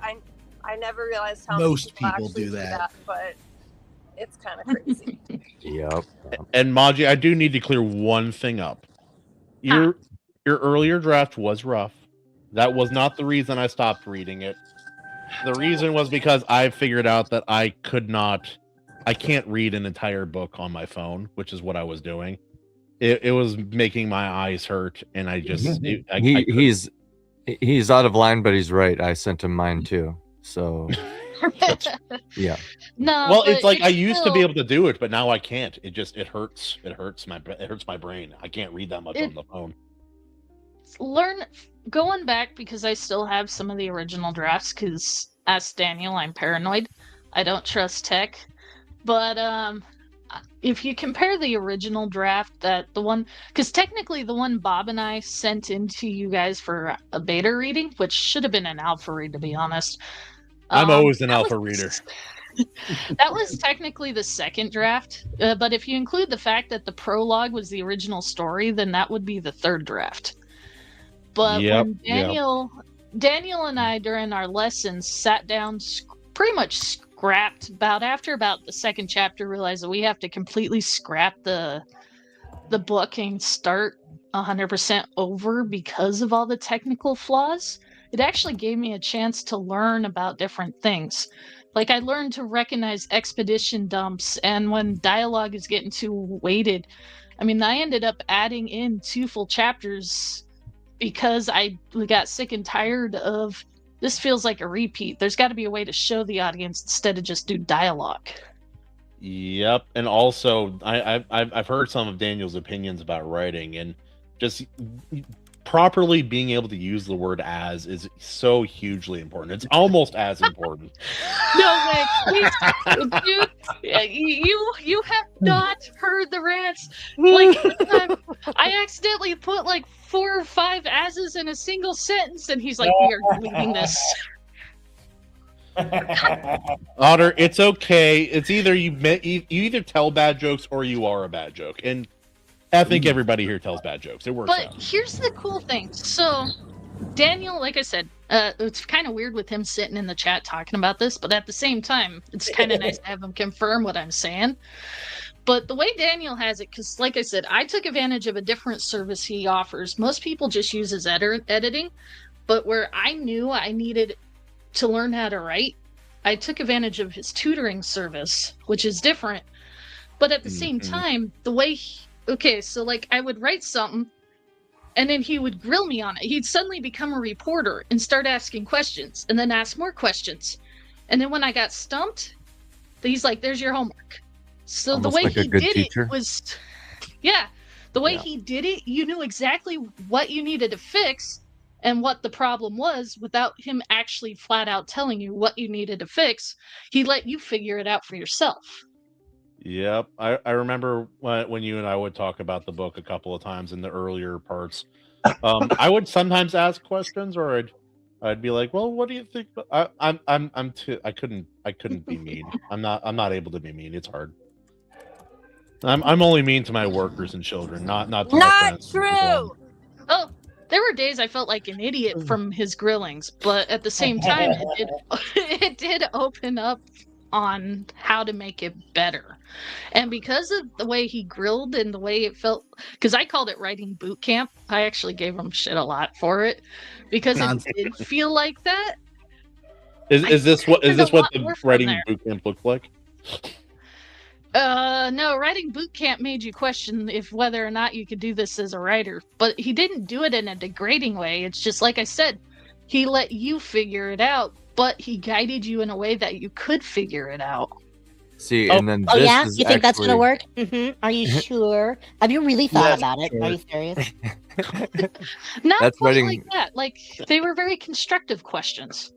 Yeah, that's writing boot camp. This is the writing concentration camp. I was gonna pretty much. I am the ultimate distraction. It's like For it's like users. my old. It's like my first boss when I was 13, and yeah, he's just like, "Are you an idiot?" I'm like, "You tell me, probably." He told me I needed to trim a bush, and I cut down most of a $600 rhododendron bush. I did what he said. Anyway, moving on. I trimmed the shit out of it. He's like, Daniel, yeah, get rid of all the new green, and so any branch that had new green on it, I cut the branch. So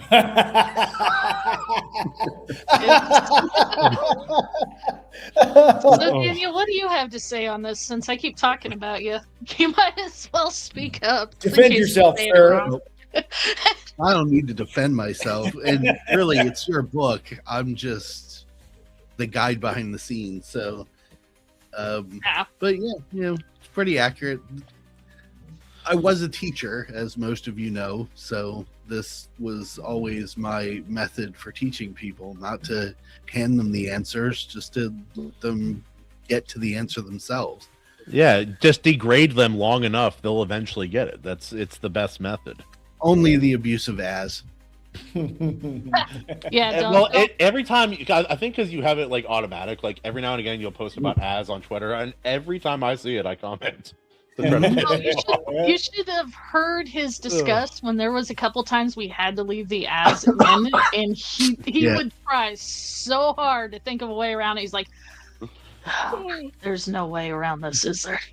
There's no way. No, as if. Anyway. Really quick, as these things go. Katie's phone overheated, so she had to take off. But she said it was really nice chatting with you guys. And She called me abusive in the private chat. Hi, Katie. She did, yeah, she did. This is true. Yeah. Sorry, Katie. She didn't use as though. She did not. Which is good. Yeah, I think you should use as much as humanly possible.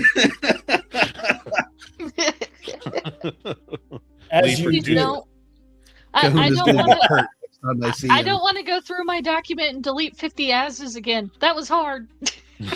I'm kidding. He Yeah, never 'cause you actually got- made me do Per that. chapter.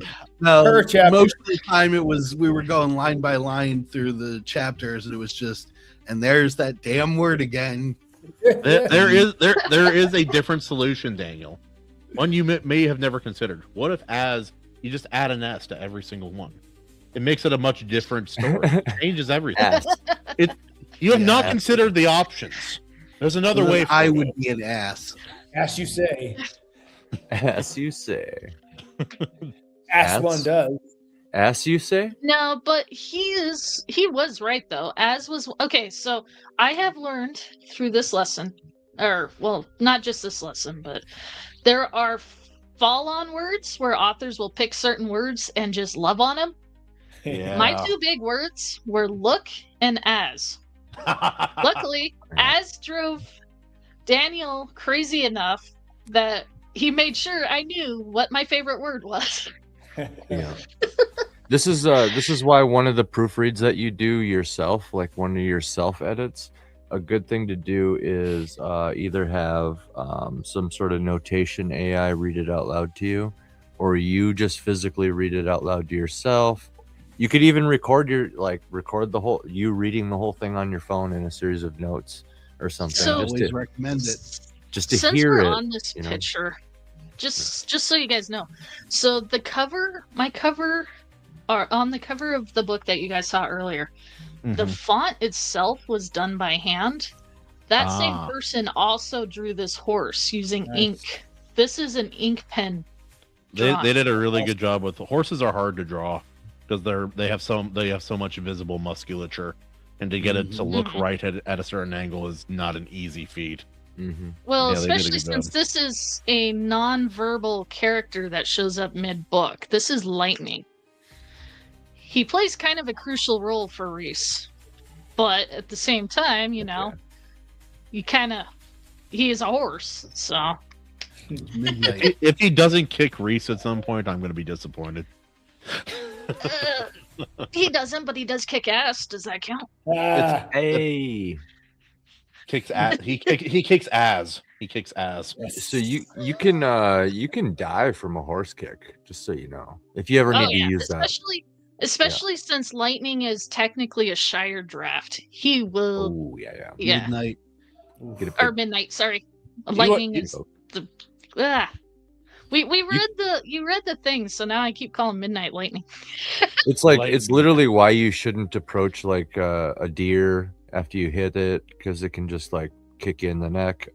It's also like I've also I had buddies that worked on farms and stuff, and they you get like a rogue kick in the ribs from a cow that can break some ribs too. So Well- there's a bunch of shit. Here's a random side thing about my life that nobody knows. I actually have a certification in horse massage therapy. That's awesome. How does It the was horse just- massage you? No, opposite. It was just one of those random certifications. It's just one of those random things I felt like getting. So Nice.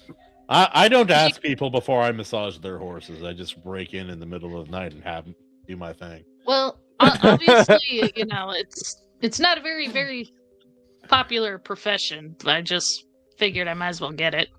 Wait, you break in the middle of the night? Otter, just be glad Maji wrote a book including some of her friends as characters, because if I wrote a book where you were there as an otter and Herman was there as a minotaur, that relationship would have gone very differently just for my own entertainment. All right, now. Surprisingly, it wasn't that hard. But granted, I have a very active imagination. That's exactly what Kuna would write. Otter milking Oh, farm. jeez. Yeah, Ugh. I Kahuna. don't want to read that one. Yeah. It's like at work today we're talking about all the Welsh jokes. And it's like, yeah, well, way back in the day, the Welsh and the Romans they started using sheep intestines as condoms, and that was the kind of that was good technology back then. I guess the biggest difference was that the Romans usually removed it from the sheep first. Anyway.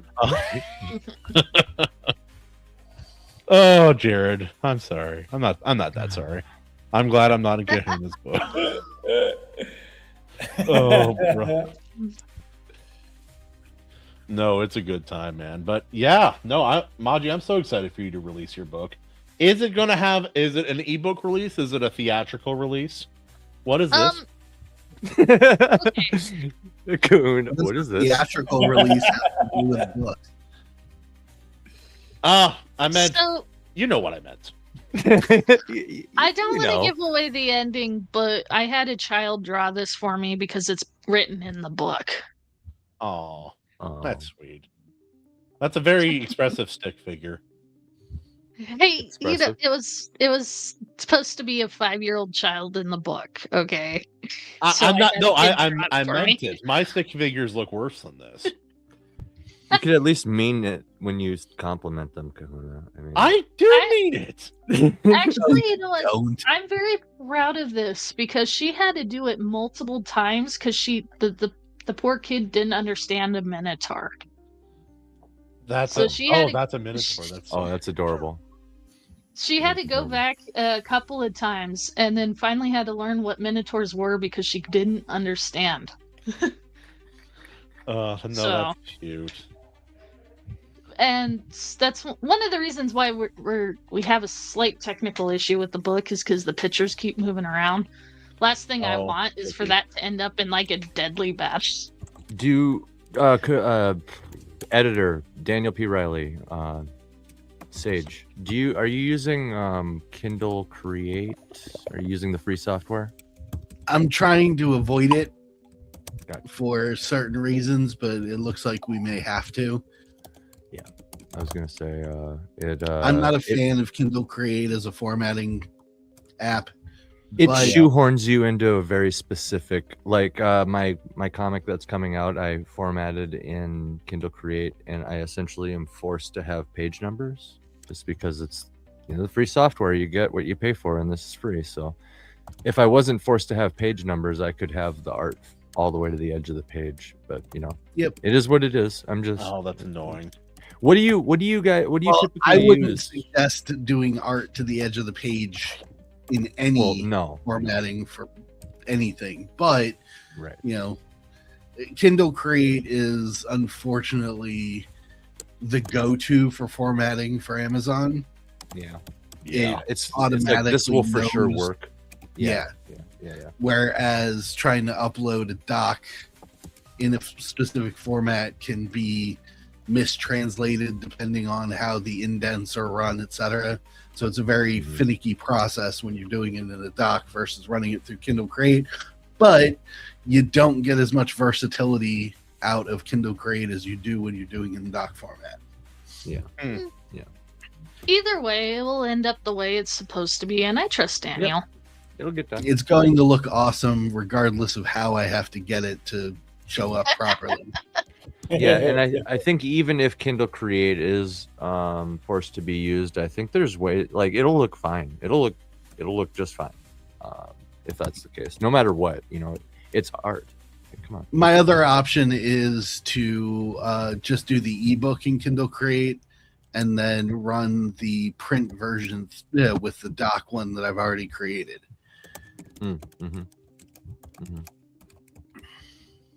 We'll see. I'm sorry. I just saw Reese's loose belt, and that's really funny for some reason.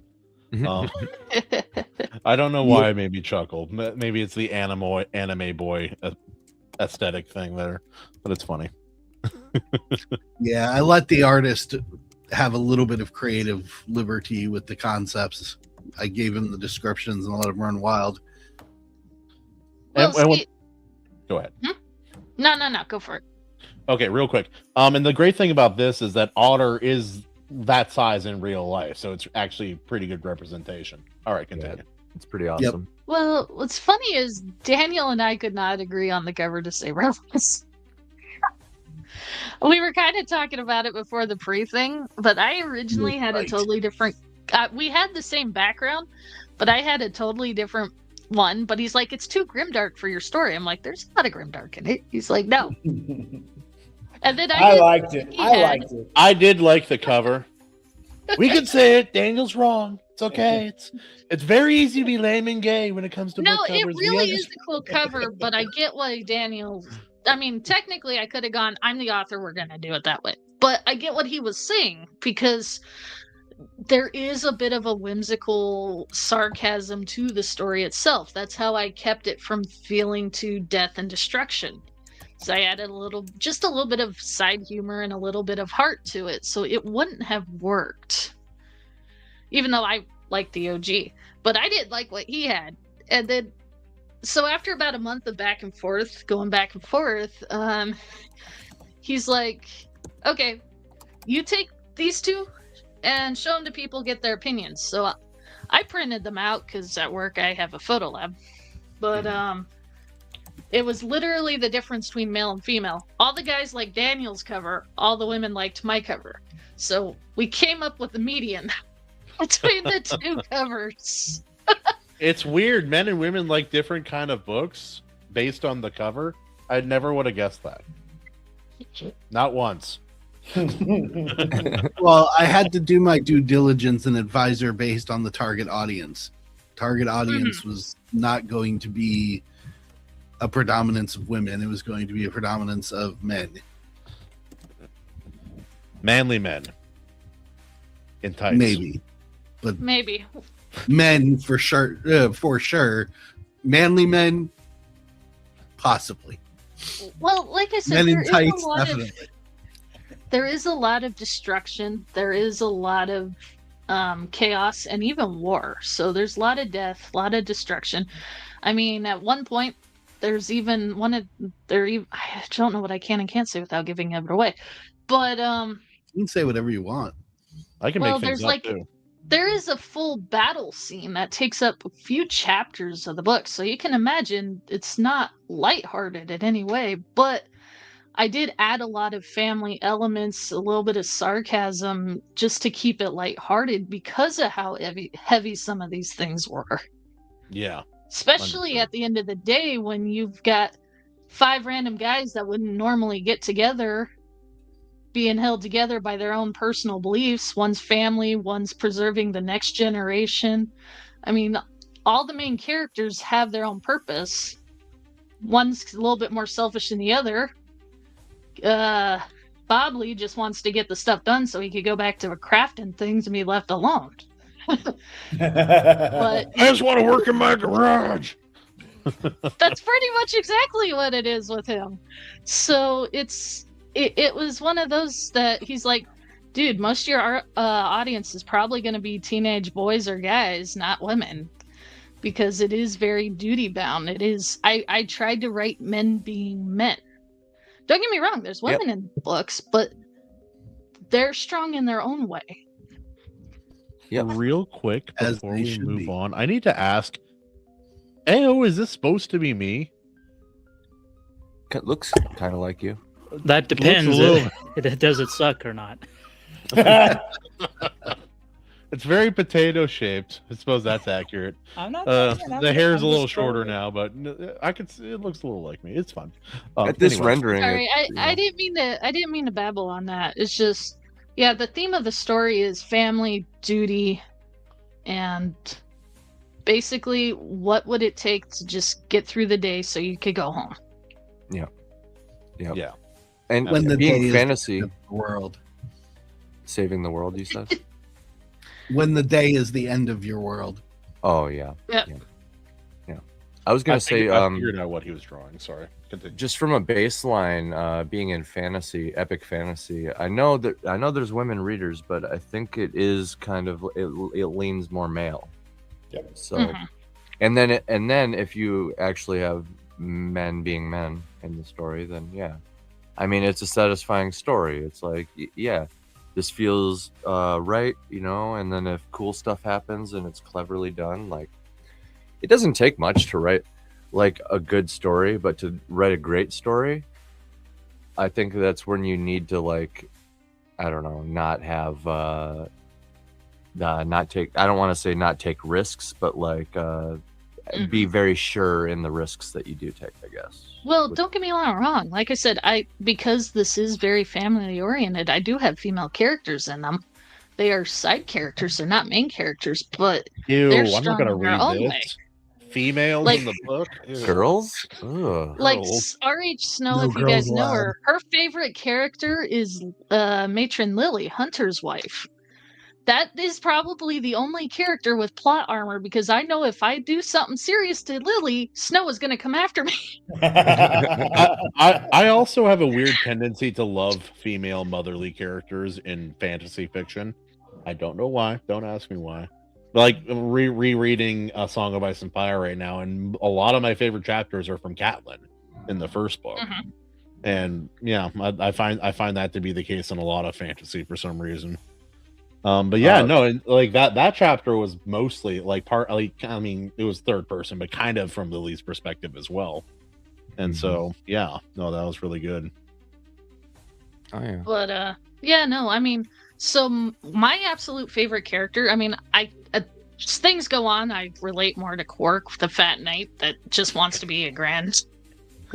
he wants to be he wants to be basically the hero the bards sing about. So as I get older, I kind of relate more to him a little, and you'll see why if you read it book. But Daniel's laughing because he knows why. But my favorite character is actually an unnamed character that shows up for like half a paragraph. So, death, destruction, mayhem, chaos. Main character's trying to figure out the weight of it all, while getting ready to leave his family to go stop more death, mayhem, and destruction, because it's the only way to save everyone, right? So he's just got all this weight on him as he's slowly making his way to his office where his family is huddled for safety. And his attention gets basically he gets thrown off, and it's this kid is guarding the door. And I made him intentionally just out of college, or like out of high school, not sure what to do. And Reese is like, you don't have to be here. And the kid's just like, I have nowhere else to be. I can't do anything else right now. Nothing's left. Just let me do my job. And that impact right there made that my favorite character, because I have been in that moment when your world's just completely destroyed and all you could do is keep your head down and work. Yeah. Yeah. And if for that moment, Reese connects with the kid and goes in, you don't hear from the kid again.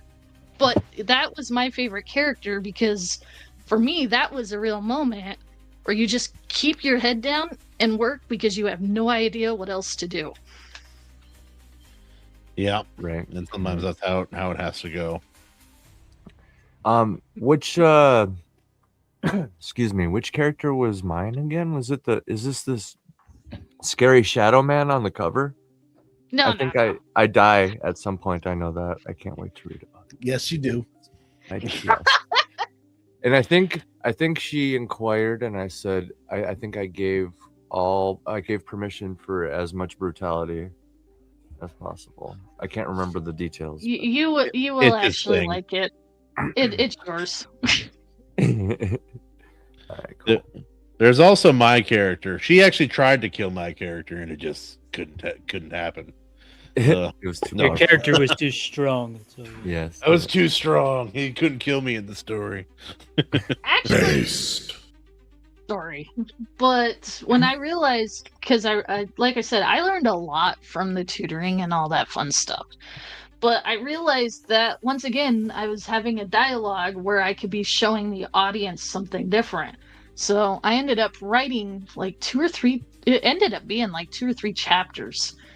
This whole chaotic scene created a whole bunch of tension to add the his name is actually the Great Kahuna, but to add this Nereid ruler into it so he could show them using his magic instead of having to regurgitate everything and be this big expo dump. But it turned out to be really cool because it added more tension. It was able to create this flow and introduction naturally between these creatures that is pretty much evil, but they don't have a choice but to trust him because they have nowhere else to go in this situation of life and death. That's kind of how that. Yeah, there we go. There you go, There you go, Herman. I saw you were in the chat. I figured I'd pull up. That's exactly what I imagine Herman in real life. I made this year like a year and a half ago for a short. I don't think he ever did anything with it. Oh, it's a good time. The donk and everything. That is accurate. That is hedge accurate. But so yeah, if I'm talking too much about the book, Daniel, just block me. No, you're fine. No, you're talking about the book. This is your show. You're literally but here. I'm trying not to spoil too much. Pretend that someone wants to read it. Don't be afraid of spoilers. Early on, Kahuna doesn't die. We're not reading. All right, so dude, you're an immortal. Your inspired character is an immortal male Nereid based off of Greek lore. You're pretty much evil. you're the spirit of chaos and water. That's true. That's just true. Yeah, actually, epic, yeah. Pretty accurate. Pretty accurate. I remember because in the earlier drafts, I didn't have a character in the book yet, and then later I added you to the book. I'm like, oh, that's cool. She's like, you're kind of an asshole. I'm like, fair. Oh, I love what AO is doing here. It's the meme, but it looks like me, and that's funny. I love it too. Yeah, that's so good. So for those who don't know, I did add some inspired characters based off of people in real life. However, I did get permission before I did it, so they can't come after me. Kahuna and AC were one of them. In fact, AC volunteered before I even asked him. He's like, if there's a bard in the book, can I be him? And I'm like, and then I didn't think about it for almost over a year, and then Daniel's like, you have to name the bard, and I'm like, I don't want to name. I'm not clever with names. And then I'm like, wait a second. AC. AC said he wanted to be a bard. Yeah, I'm here for it. And I kill a lot of my characters and end a lot of my stories with death. So if any death be involved, I gave permission for anything, as long as it's not. Actually, embarrassing is fine too, as long as it's like brutal or like cool in some other way. I don't even care. It's fine. I don't even care. I just want to read it. A lot of these characters, I really didn't have people in mind. I wrote them and then realized I needed names, except for Kahuna. Kahuna was more of a solution to a problem, because what was it? It took 2 or 3. It took like almost a month to figure out, because it was this big problem, and Daniel kept sending me to rework it because it was massive dump of re-information. Mm-hmm. And I didn't like it, so I finally just took that whole section. I actually highlighted it and completely deleted it and started from scratch. Yeah, I remember you talked about having to do that different portions of the book. Yeah. So what I did was that whole, after about 2 weeks, because I even was like, hey, Daniel, we got to postpone tutoring. I cannot, I need more time to work on this, because I knew it was wrong. It was all expedition. It was just boring. If I'm bored as the author, I can't imagine the audience. Oh, and exactly. Every time I went to read it again, it just felt so boring. So I just deleted the whole thing, asked Kahuna if he'd like to be in the book, and then started from scratch. Ended up making 3 whole chapters, found a new way to introduce some of the characters I already had written, because this was in the 3rd or 4th draft. I don't know. How many drafts did we have? Oh, 6. Man. A lot. Yeah. 6 sounds good. Well, because when I got Daniel involved, it was already on technically the 3rd draft, because before we sent it out was the 2nd. But if you counted the very, very first one, which I don't, because it ended up being my prequel. Mm-hmm. But it's like I said, it was just bugging me, so I deleted the whole thing and started fresh and ended up putting in a whole new chaos scene, and it was great because I liked how it turned out. Came out in a way more like you envisioned, or at least better than you had originally written, which is always the goal. It felt more natural in a way, especially since so the problem is, you know how most books you have your build up, climax, and roller coaster down.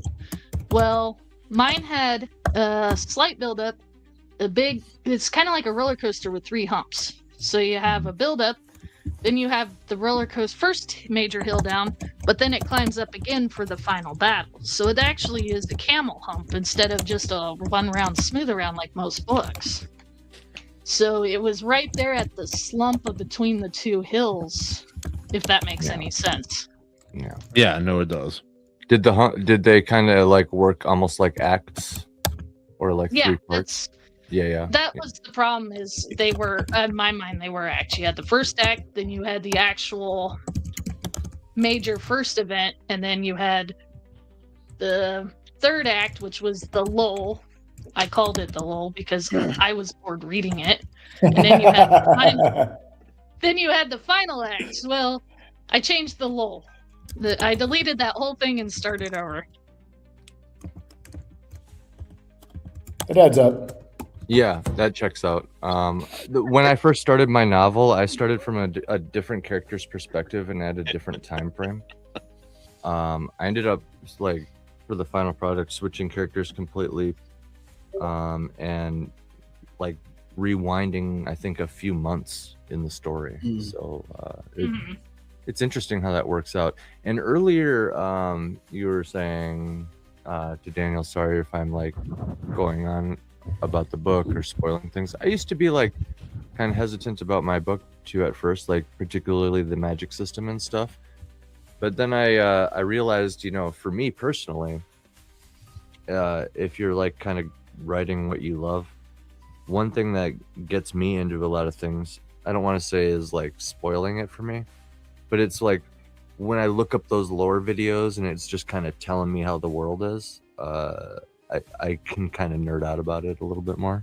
You know what I mean? So I guess it gets you interested rather than something else. Yeah, it's made me more willing to divulge some of the secrets of my world, like on stream. Like, okay, if it gets out, then it gives somebody stuff to talk about. I guess it's fine.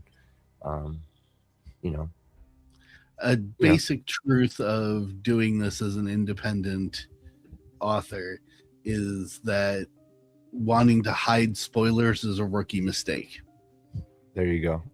We all do it when we're first starting out. We all want to hold all the cards close to the vest and just give people enough to maybe get the book, and then they can be surprised by all the cool stuff that we put in there. No, it's not how it works.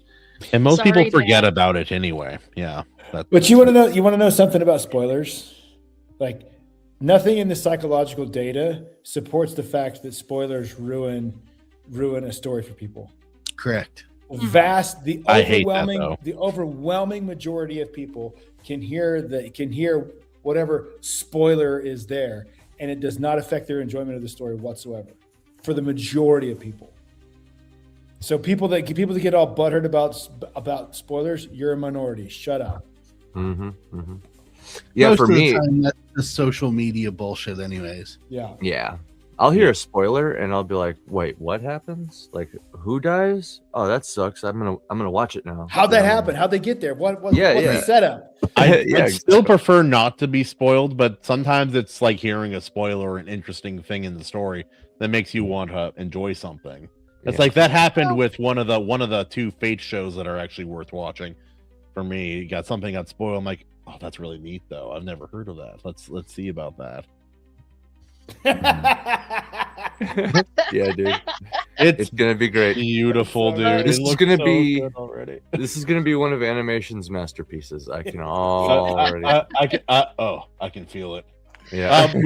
We can bring up some more inspiration for you as well. Yeah. Let me see. I got one for him. So that's Well, what Okay, so some more direct technical questions. How long is the book? You want me to answer that? Yeah, because so part of the problem is my computer kept resulting back to the default settings. So I saw a totally different document than he did. I just learned how to turn that off today. Oh, okay, that's funny. So the plan is for the print version to be 6x9, so it's going to be about 250 pages. Nice.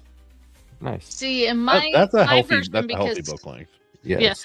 in my version, because the default settings kept going, it was like 287 pages.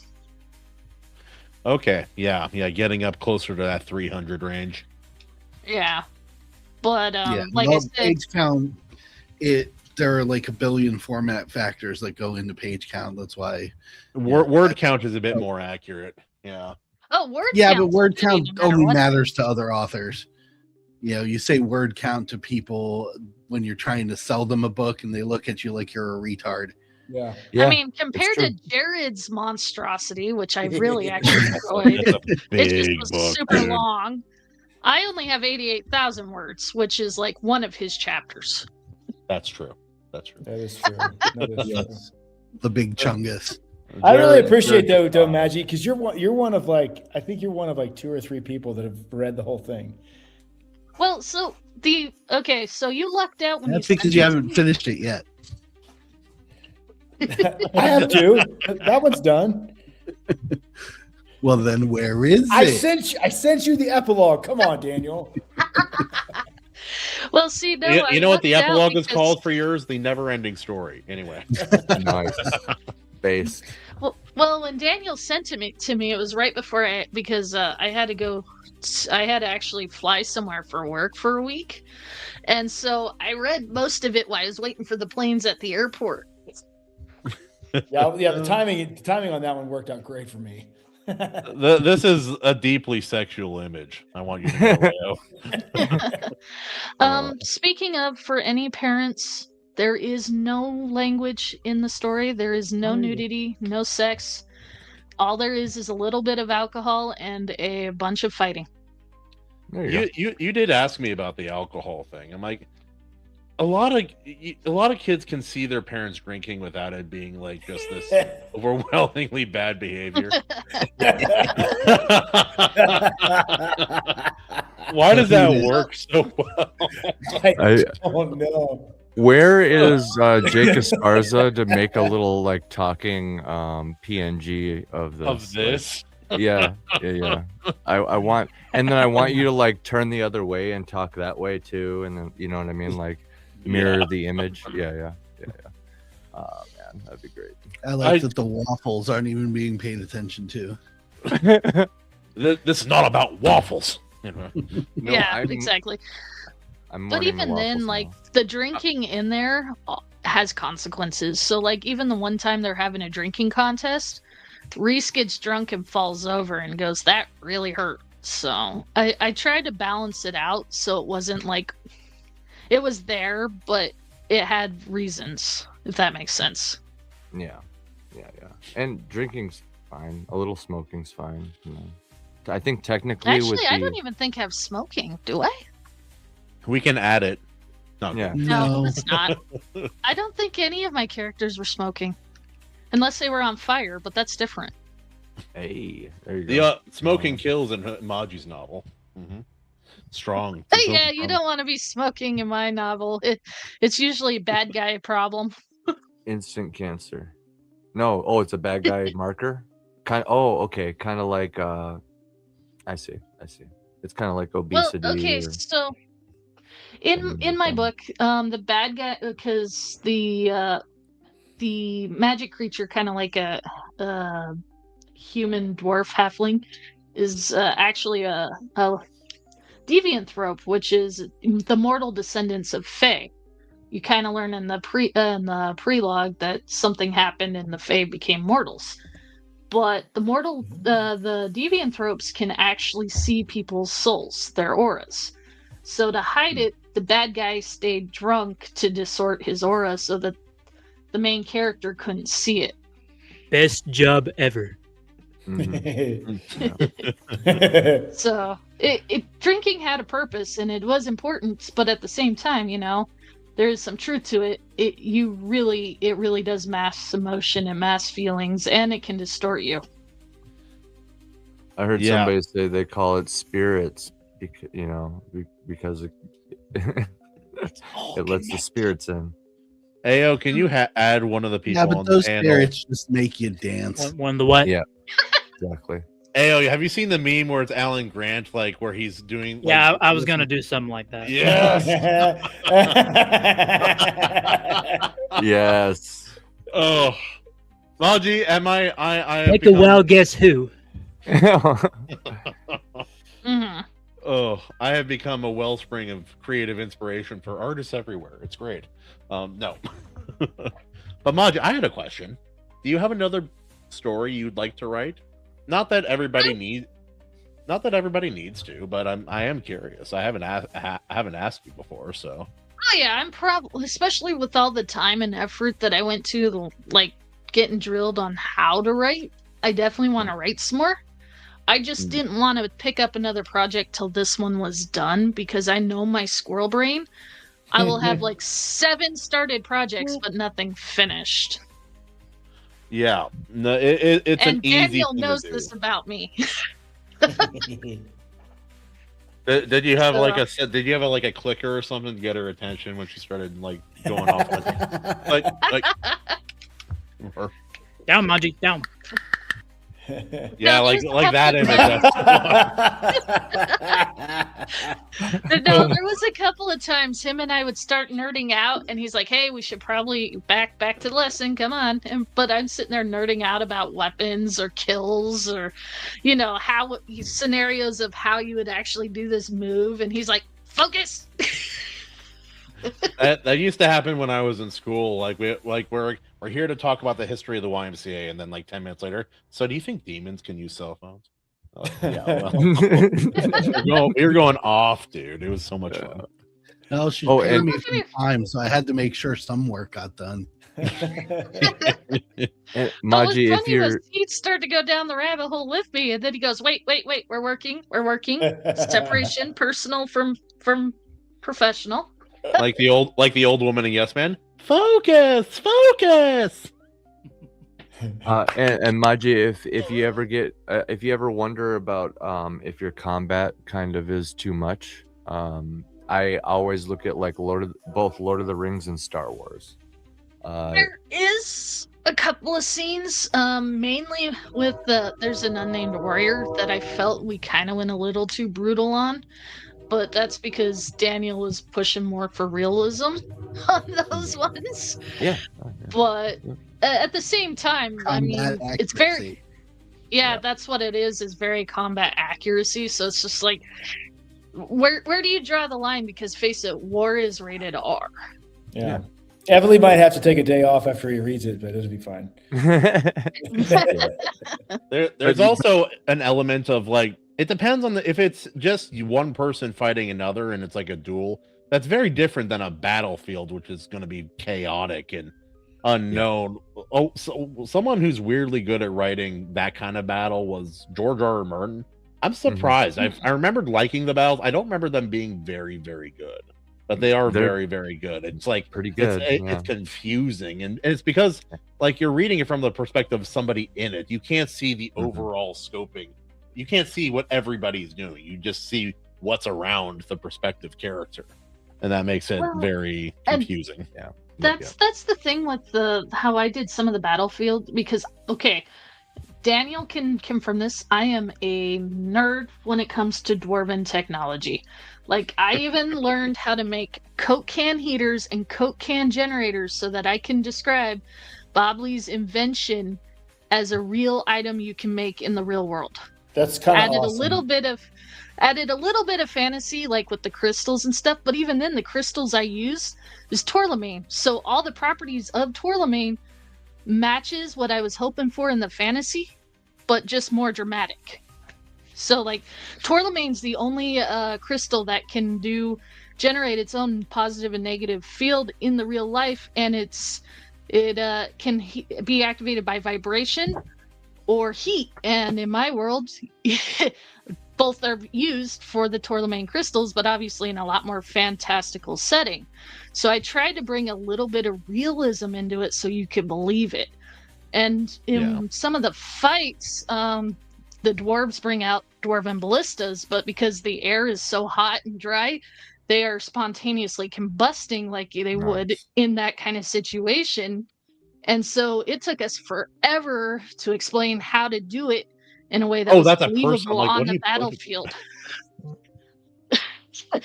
But I know what you meant. I know what you meant. But what was cool was it drove me nuts. I did not want them to scream fire when they're shooting their ballista bolts. So I actually Thank you. Well, that's because it's a reference to gunpowder. They're not using gunpowder. Exactly. But I actually made I based off of the movie Last Samurai, where they did the fan dancers in the Japanese era. Yeah. I actually had them holding fans as signal, and Daniel's like, let's take it one more step, and we could do this particular rune, which literally means attack. So when they bend down on their knee, they are literally saying attack, but using the fans as signals so that everyone on the firing line could see it. Based. No, that's legit. Nice. Yeah. Good touch. Always, I love little linguistic things people put in books, like especially because like a lot of modern language doesn't belong in these fantasy stories most of the time, which is why like it's one of like reading a book of the ilk of say like the fourth wing. It's like these people shouldn't be talking this way, I don't think.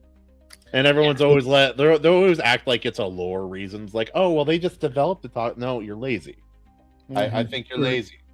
Anybody that wants to write accurate fantasy lore with non-powder projectiles, the term is loose.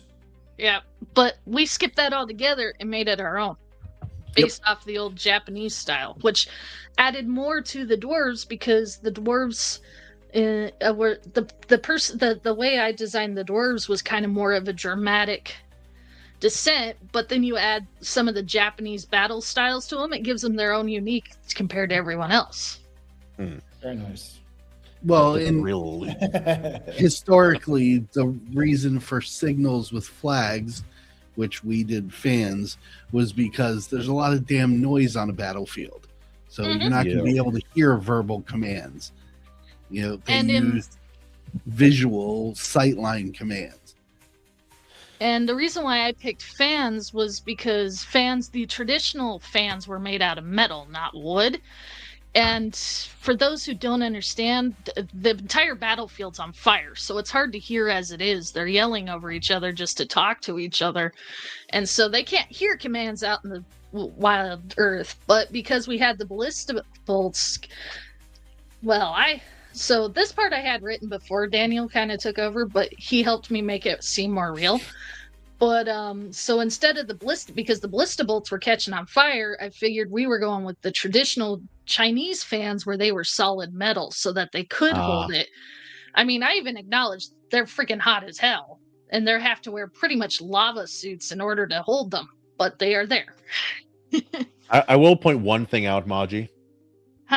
They would have heard me. They could have heard me. Well, there's this one scene where Bobley is talking to his brother, and they are literally yelling at each other while they're having this heart-to-heart. Probably could have done more yelling at each other to indicate that, but it's just because of all the noise and the chaos, it's really hard to hear. And then on the battlefield, because of all the heat and everything, it's hard to breathe. As the longer this goes on, the more demanding it gets on everybody's bodies. Totally agree. And it's like there's only one. It's AC. There's only one. It's so Masterpiece. good, dude. Masterpiece. Oh my god. If we had more time, we could have Katie like standing aside, like just like glaring over, like again. But anyway, no, there's only like one or two books I've read where there's a heroic speech before a battle, and it's acknowledged they all can't hear you. So, like one book, the solution was, oh, you have runners who run the message and yell it somewhere else and things of that nature, like they write it down and repeat it, kind of thing. I'm like, okay, that makes sense. It is kind of funny, yeah. I kind of skipped the heroic speech. The king. Imagine it's just a giant game of telephone, and it's like, we're gonna win today.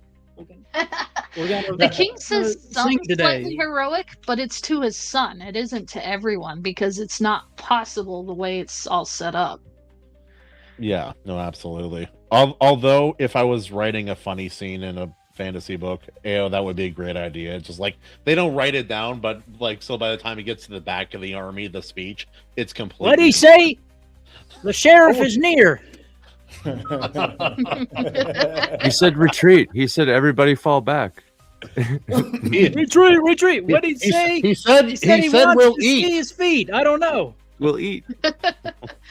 Yeah, because of that, I made signals, like axe signals and stuff like that, actually physically seeable so that other people could spread the word.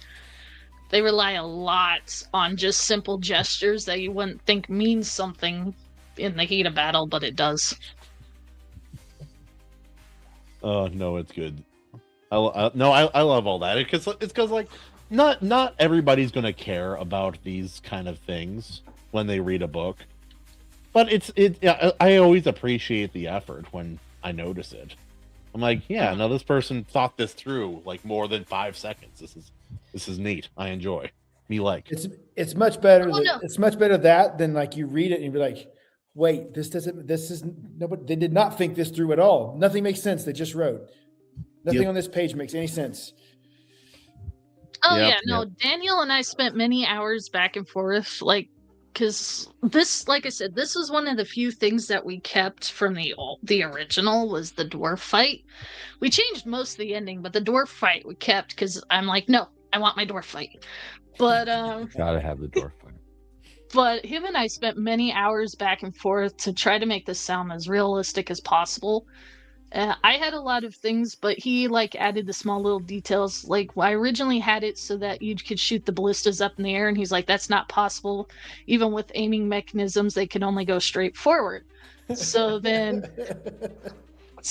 but it added a sense of realism to the battle because just bouncing the ideas off with another warhead. Geek. Oh, the dwarf fight. You need to get the dwarf fight in there for sure. So it's in there. Is it dwarf on dwarf, or is this dwarf versus another race? Dwarf versus undead. Oh, ooh, nice. Oh, nice. yeah. This undead. This battle pissed me off. Magical undead. Okay, there we go. This battle could have been so cool, and it was just why. It was so frustrating watching this movie. Yeah. Ugh. I'm like, I would have rather you do what the book did. Basically, Bilbo gets knocked out in the beginning, and this is the whole thing. I would have preferred that compared to some of the still. Okay. Now this part, it's like the Legolas running up the falling rocks. I don't know why I didn't think it was cool. It just wasn't. I like. It looked bad. Stupid. It looked bad. It was one of the stupidest things I'd ever seen. Uncanny. Oh, that, and then it's like, oh hey, our elves. You know how they have a perfect line of shields in front of them and bows?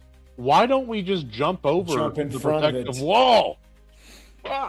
Brother. Oh, man. Anyway, I'm fine. Well, see, here's the thing. I am kind of slightly worried. Because I have been working on this book for so long. Daniel says it's not going to be that big of a deal, but it's me. Because I have been working on this book for so long, certain things weren't a big deal, suddenly are. AKA things that people will say, oh, it's political, because they'll read like the Minotaur tribe is trying to get away from, the danger in the forest.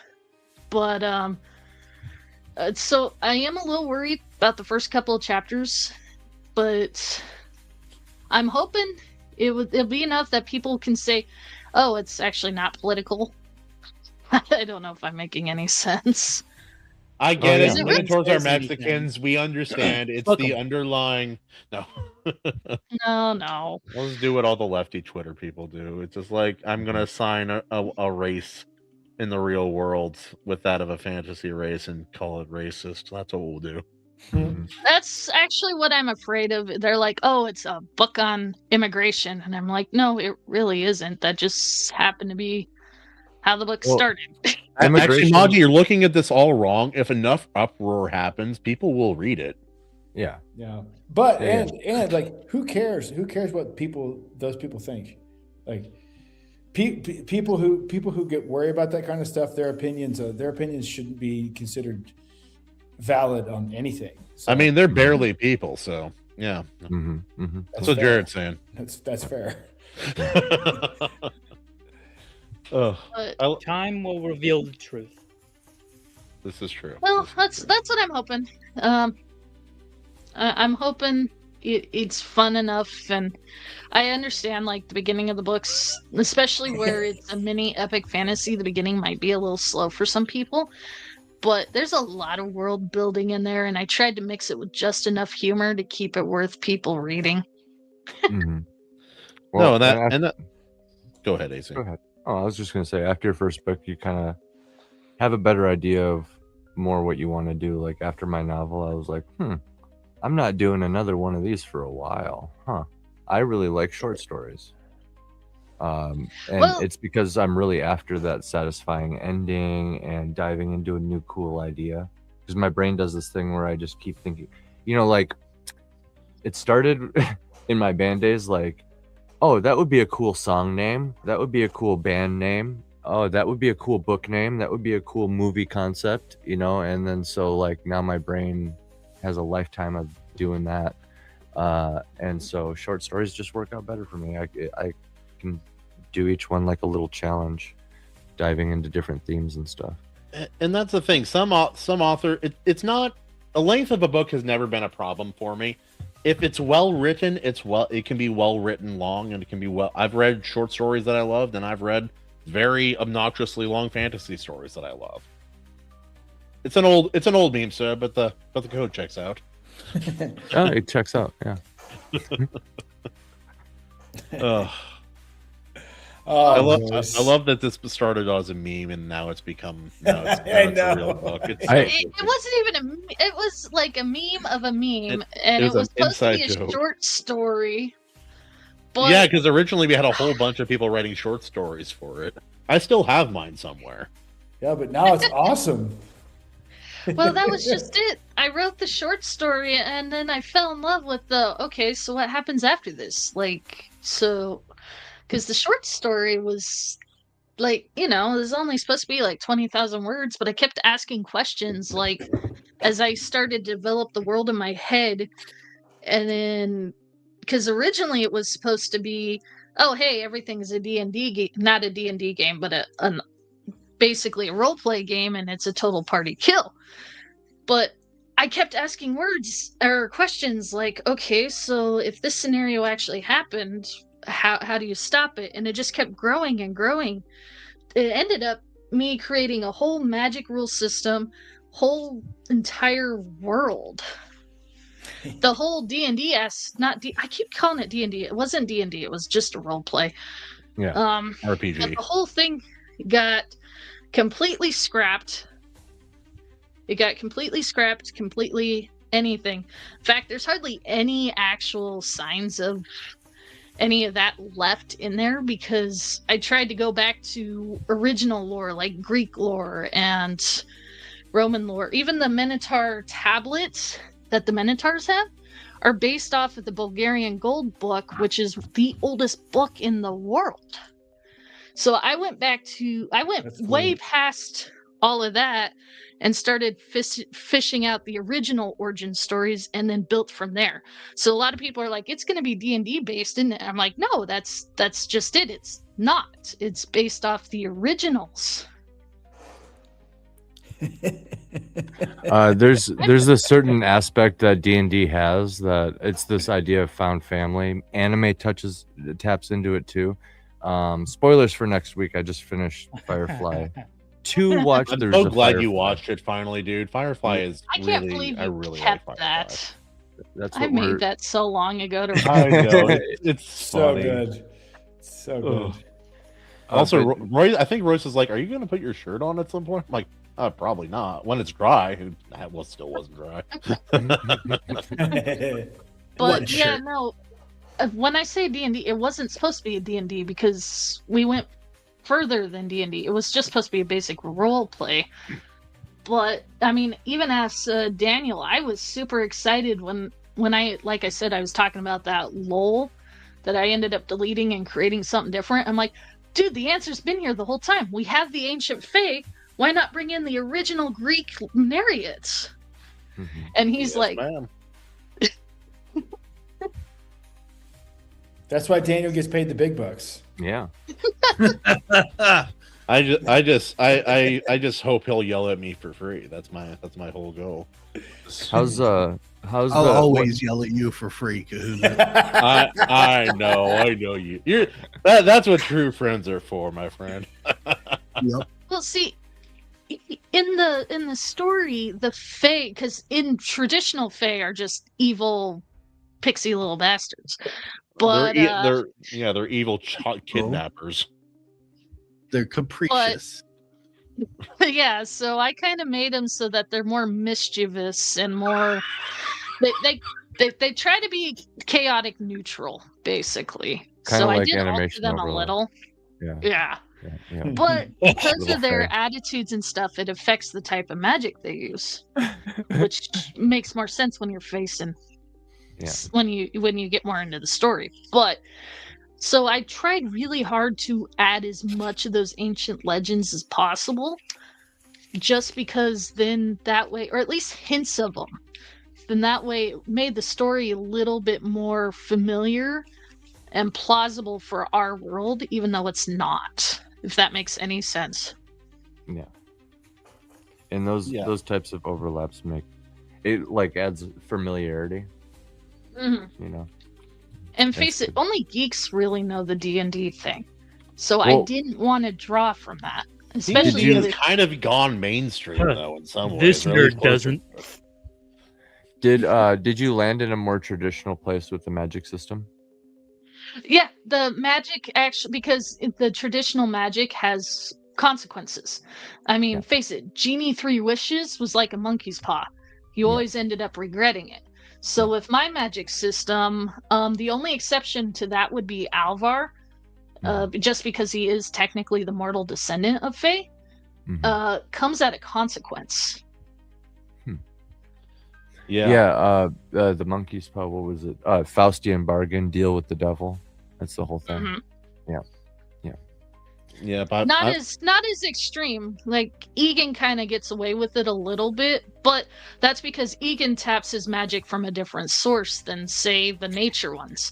But like the Otter, Milak, and Hunter, because their magic comes directly from their essence and embodies elements, it comes at a consequence. Yeah. It literally, they're giving up part of their soul to use it, or part of their strength. And in the cases of like Hunter's people, where they're keeping the fire shield up, it actually kills some of them. Right.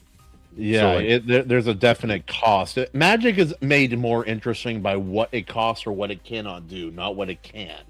Mm-hmm. It's like, maybe the magic is super powerful, but it costs like it'll cost their life force, or perhaps there's been some magic systems where it's like, oh, well, there will be an unknown consequence, but the more magic you use, the higher chance there is that it'll be something irreversibly bad. Well, the only weird exception is Egan, but you learn in the book that Egan draws his magic from a different source. So he gets a little bit more flexibility, but even then, he still faces consequences sometimes. Mm-hmm. Absolutely. Yeah. And no, that's always an interesting kind of thing to. I'm going to go to Daniel's book a little bit. Wait, what's the name of the book? Heir of the Dragon? Heir of the Dragon, thank you. I was like, Dragon Reborn, no, that's Wheel of Time. What am I saying? No, yeah. Heir of the Dragon. I'm like, so we don't get to play with vampires and not have consequences, right? And then absolutely. He's like, No, there's definite consequences. It's a bad time for everybody involved. The whole story is consequences. Yeah. But like you don't want a story without consequences. You need to have consequences. Yes. And it adds tension. Like even something like Full Metal Alchemist Brotherhood. It's like there are laws of alchemy that you don't break. It's not that you can't stretch the boundary of what you can do. It's like these are they're taboos. They're things that you're not supposed to mess with, and there's dire consequences for very young characters almost immediately in that story. I'm still hesitant to let my kids watch that one. I don't know about that one. Maybe Thorin, he's getting older, but still. Yeah, it's like, oh, the children, they tried to resurrect their mother and then they made a monster and lost their bodies. It's horrible. Anyway, enjoy the rest of the story. Waves. Oh, that is a most excellent anime, though. I do enjoy that one. It's pretty quick. You get to the little girl dog hybrid too. So it's what a like, no, I promise. Just gut-wrenching. It's not that dark. It's not that dark. 4. Yeah. And then it's like, okay, maybe we'll just put on Jurassic Park, kids. Let's like watch some Jurassic Park. Fellas, I gotta call it a night. I gotta drive home. No, I hear you, brother. No, that's Have a good night, man. That's fair, Jared. I'm getting tired too, but I'm really enjoying what I'm seeing. Yeah, I know, right? I'm enjoying the talk. Bed 3 hours ago. I know. But hey, Daniel knows everything that's going on our end, so he can dual shill for me. All right. So, You got it. guys. Well, thanks for talking and BSing. Yeah, Maji, it's always good to hear from you, girl. Have a good one. See ya. Bye. Bye. All right. So Maji, what for your setting, we touched on the magic system. It's more like connected to their spirit or like their fatigue, like taxes their body kind of thing. But like the setting, is it more medieval? Probably. Yeah, I would say that. It's more medieval. It is more medieval, but because of the dwarven technology, it kind of flirts in the steampunk a little bit. Yeah, that's fair. Yeah, but that was kind of the impression. A little bit more advanced. And plus, I noticed with a lot of medieval fantasy when it's used as a setting, a lot of people tend to mix in Renaissance, more Renaissance stuff than medieval stuff. It's like, oh, we'll have castles and knights, but then we're also going to have like a bunch of things that are actually more traditionally associated with the Renaissance era than the medieval era. Well, see, that's the thing, because we got the Fat Knight in it. Technically, he's from a totally different area, so you could say it's combined, but at the same time, it's culturally divided. Because Escobar is on the east and Zavech is on the west. So they're two different regions. In fact, the way they slur their words and stuff have different speech patterns. It's kind of like the difference between north and south. Let me tell you right here. No. Also, it's me, Daniel. Real quick, Daniel, did you? I remember I used this image to promote your service at one point on Twitter. Did you notice the mustache the first time? Yeah. Okay, good. I actually left a gift saying that is a mighty mustache. That's right. I mistakenly thought he won't notice. He'll just say, "Oh, my buddy is shilling me. It's cool." No, he noticed. Right. I can't turn on computer brain off. It's like that looks like a man I would trust to buy insurance from. Yeah, absolutely. Yeah. This is disturbing on so many levels. The salad fingers, dude. It's so good. Dude, I'm here for it. This might be our new header image. Background. Like on everything. Part of me says go to bed, but I want to see this finished. Yeah. That's the whole reason I'm still here. I'm working on it. I got the whole night clear. Kids asleep. Herman is right. I can't unsee it. Yeah. But Herman. Yeah. Look at her. Look at her. Daniel, you shill some of your book. This Which is just one? as much of your victory good as part. mine. He may have. Yeah. Which one? Well, Your whatever one favorite. you want to. Yeah. You're The one- working on a series. You have a book behind you on your screen, which Yeah, that's product placement. yeah. we know, Daniel. We know. Yes. Well, one thing I was gonna say, this could be so spoilers for next week. Firefly, that's what we're going over. But like the whole reason I even brought that up is the found Best. family dynamic. So Daniel, if you have a found family story, that would be a good one to plug in because it would be kind of in line with Maji's story. That's genius. Everything that I've written has a found family theme in it.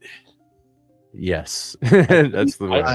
I still need to read. I makes a family out of a bunch of disparate people in a world that's, awful and trying to keep everyone separated.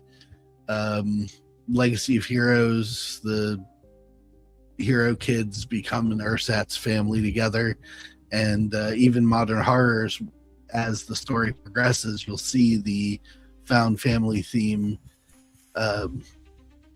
sort of blossom from each of them, because with Modern Horrors, which is what I'm working on the third book of now, the concept behind it is that these are individual creature feature stories, but there's a predominant narrative going on in the background of something that will occur with the final book. So it's going to have something of a Monster Squad final book where all of these creatures who have found each other, come to a certain purpose together. Mm-hmm. Heck yeah, man.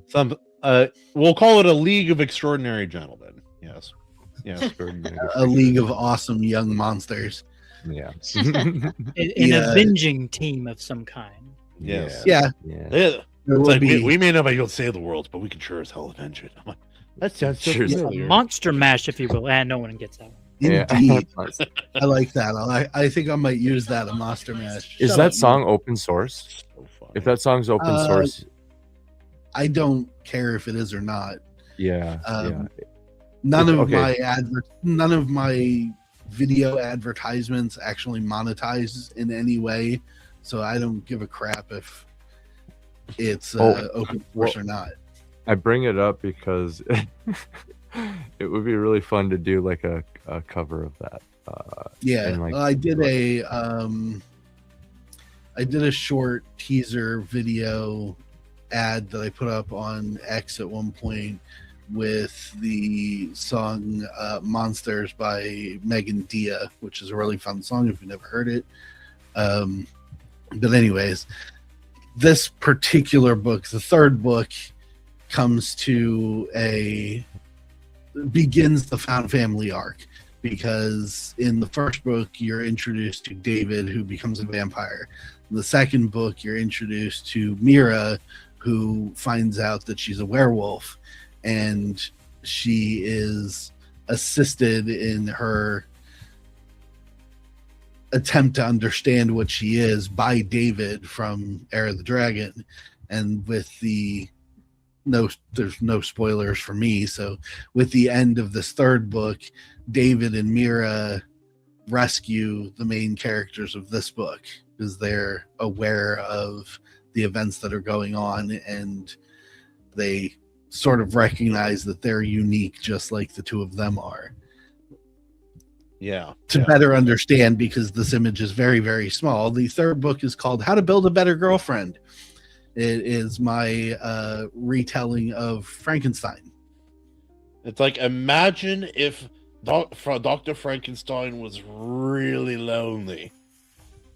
And then that's, Well, the modern horror stuff is always based around retelling the classic monster stories with modern touchstones of our culture. So with Era of the Dragon, the story kind of based around the boss babe, cougar mentality, with the woman and her preying on David and his friends.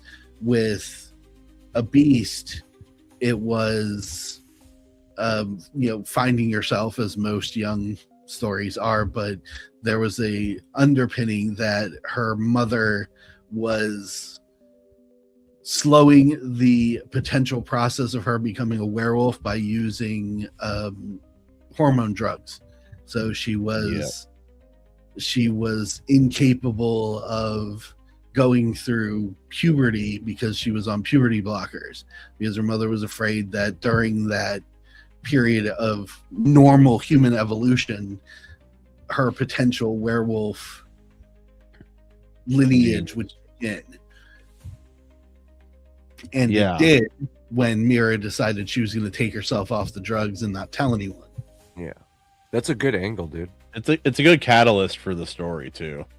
Yeah. So, How to Build a Better Girlfriend is the story of Frankenstein told from the lens of a very intelligent, very tech savvy incel who is trying to make the perfect companion for himself. It takes a little bit from Weird Science, the Galatea story, and from Frankenstein, some small references to Weird Science because it's fun. Thank you. Yes.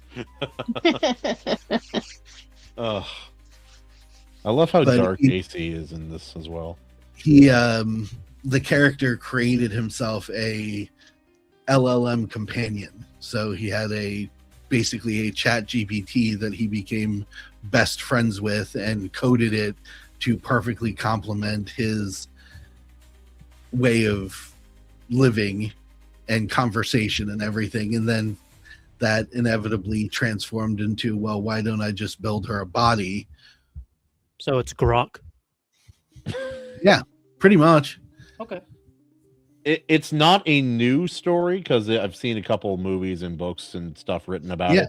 But I like the way you write these things. Like Heir of the Dragon.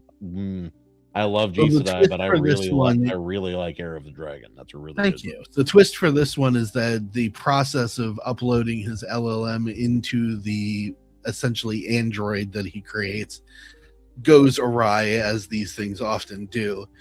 And instead of uploading the code that he has painstakingly perfected to be exactly what he wants in a person's personality, it creates a sort of corrupted copy. Yeah. It's not exactly right, and it becomes its own new thing, which is not what he wanted, but he learns over the course of it, as these stories go, that, hey, the uniqueness of this individual I created is actually kind of better. I was going to ask, because one of the more compelling parts about the original Frankenstein book for me was the monster wanting a companion of what that was like him in that story. And if it's a spoiler, don't tell me, but I am curious if there's any element of that creeps into your retelling of the story. It doesn't have to. Yes, kind of. I have no problem talking about any of this stuff, so don't feel bad about asking. Yes, but through a different lens, because he has created himself a girlfriend, a female companion. It adopts an understanding of being a woman. And the one thing that it does lament at one point in the story is that even though it physically appears to be a woman, it recognizes that it's a construct and it can never reproduce. Yeah, the urge to be motherly and have that kind of development, which it obviously can't because it's not. It's a construct. It's not a person. Right. Oh yeah. I'm super interested in the monsterverse you got building up over there. And Heir of the Dragon is okay. So Daniel's like, don't listen to me. This part as my editor. I read it separately because anybody who knows me knows I like my monster books. I mean, I have a 3rd edition Dr. Jekyll, The Strange Case of Dr. Jekyll and Mr. Hyde. I mean, 3rd edition. That's impressive. Well, I can't. It's hard to get the 1st and 2nds. But and then I have a recreate of it's like the nothing really worth bragging, but I went and found a collector's edition remake with all the original graphics for the Frankenstein because I really like the old books in terms of their art and stuff. Mm-hmm. But so I'm very, very picky on my monster books, and I really hate reading first person. But the way Daniel I hated wrote writing it. the Oh yeah. Daniel wrote Era of the Dragon in first person, but the way he did it, it didn't feel like I was reading it in first person. It felt like I was watching the movie with the character. And like I said, That's I'm true. very, very picky about my monster books because I like the old school monsters. I mean, I went back to Greek lore for a lot of my inspiration past the D&D, past all the that stuff to back to the originals. So Twilight Sparkling Vampires? No, go to hell. But so when I was reading Era of the Dragon, it felt very real. It felt like a real monster book. I can't take full credit for that, even though my writing of a vampire was more classic based on actual Dracula lore. The style of first person was it took its form from Interview with the Vampire. That I noticed that a little bit, even though I really hate that story. Well, I wanted to do it better than Anne Rice did, so that was my goal with the design, because it starts in third person and then it becomes first person through the actual story of David's rebirth as a vampire, and then it ends in the epilogue in third person again. And that was my version, modernizing it. This was a totally different character who found a videotape of David telling the story of how he became a vampire and was trying to figure out if it was a hoax or not. Yeah. Well, like one of my favorite scenes, a little bit of a spoiler, sorry guys. One of my favorite scenes is where the character finally sees his reflection in the mirror. And he's like, oh my gosh, I have a soul. But the way Daniel did it was the original mirrors were made out of silver, but the newer mirrors are not. So technically he doesn't, but he believes he does, because traditionally if he was looking at a ancient mirror, he wouldn't be able to see itself. But the new ones, because they aren't made of silver, which if anybody knows properties of metals, silver is a purifier. So that's why the tradition is vampires can't see their reflection or can't hold silver. Yeah. And what I did to explain that was he was able to see his reflection in all other ways, but there was one scene with an antique mirror when he was trying to get himself some clothes from basically a consignment shop, and he wasn't able to see himself in that mirror, and it freaked him out. If you're gonna play with silver as having effects like that, that has the wheels turning in my head a little bit. Look into the superconductors as well. There's like gold, right? Mm-hmm. Like if silver is like copper has a theme in my story a lot. Yep. Yes, yeah, and like what's it? Mercury? Is it mercury? The liquid? Yeah, is it mercury? Yeah, I think mercury. Liquid at room temperature. I think mercury is another superconductor. So like some of these other metals and even rocks, crystals, and stuff that have kind of special, unique qualities like that. Because I know what you're talking about with the silver, and I always found that fascinating about silver. That's why the saying "born with a silver spoon in your mouth" it's literally killing bacteria in the baby's mouth just from being silver. That's crazy. And there's killing bacteria. What? There's also this element of like there's different ways to approach different things, like the idea of using real world elements and then applying some other natural properties in a more supernatural way. But like for example, a buddy of mine, he has his whole sci-fi story, and It's like, oh, I have the metal or the material that cannot be destroyed by anything. But he did something a little different. It literally cannot be destroyed. There's only one thing that can destroy it, and there's two different. Basically, the reason it can't be destroyed is because it's not from this universe, and the only one person can make it. Basically, they're pulling it through, basically a portal, and they have to shape it as it comes through. Because once it's here, it's unbreakable, essentially, and so it's a really neat way of, like, oh, we can have the invincible armor and weapon thing that we all want, but it's not nonsense. There's at least a semblance of reason behind. So in my story, on the floor there's these green faded metal tiles that form a very peculiar pattern. Well, it's actually a giant circuit board. So the metal tiles is just faded copper. What was really cool was after I made it and all that, I ended up taking apart a wireless charger.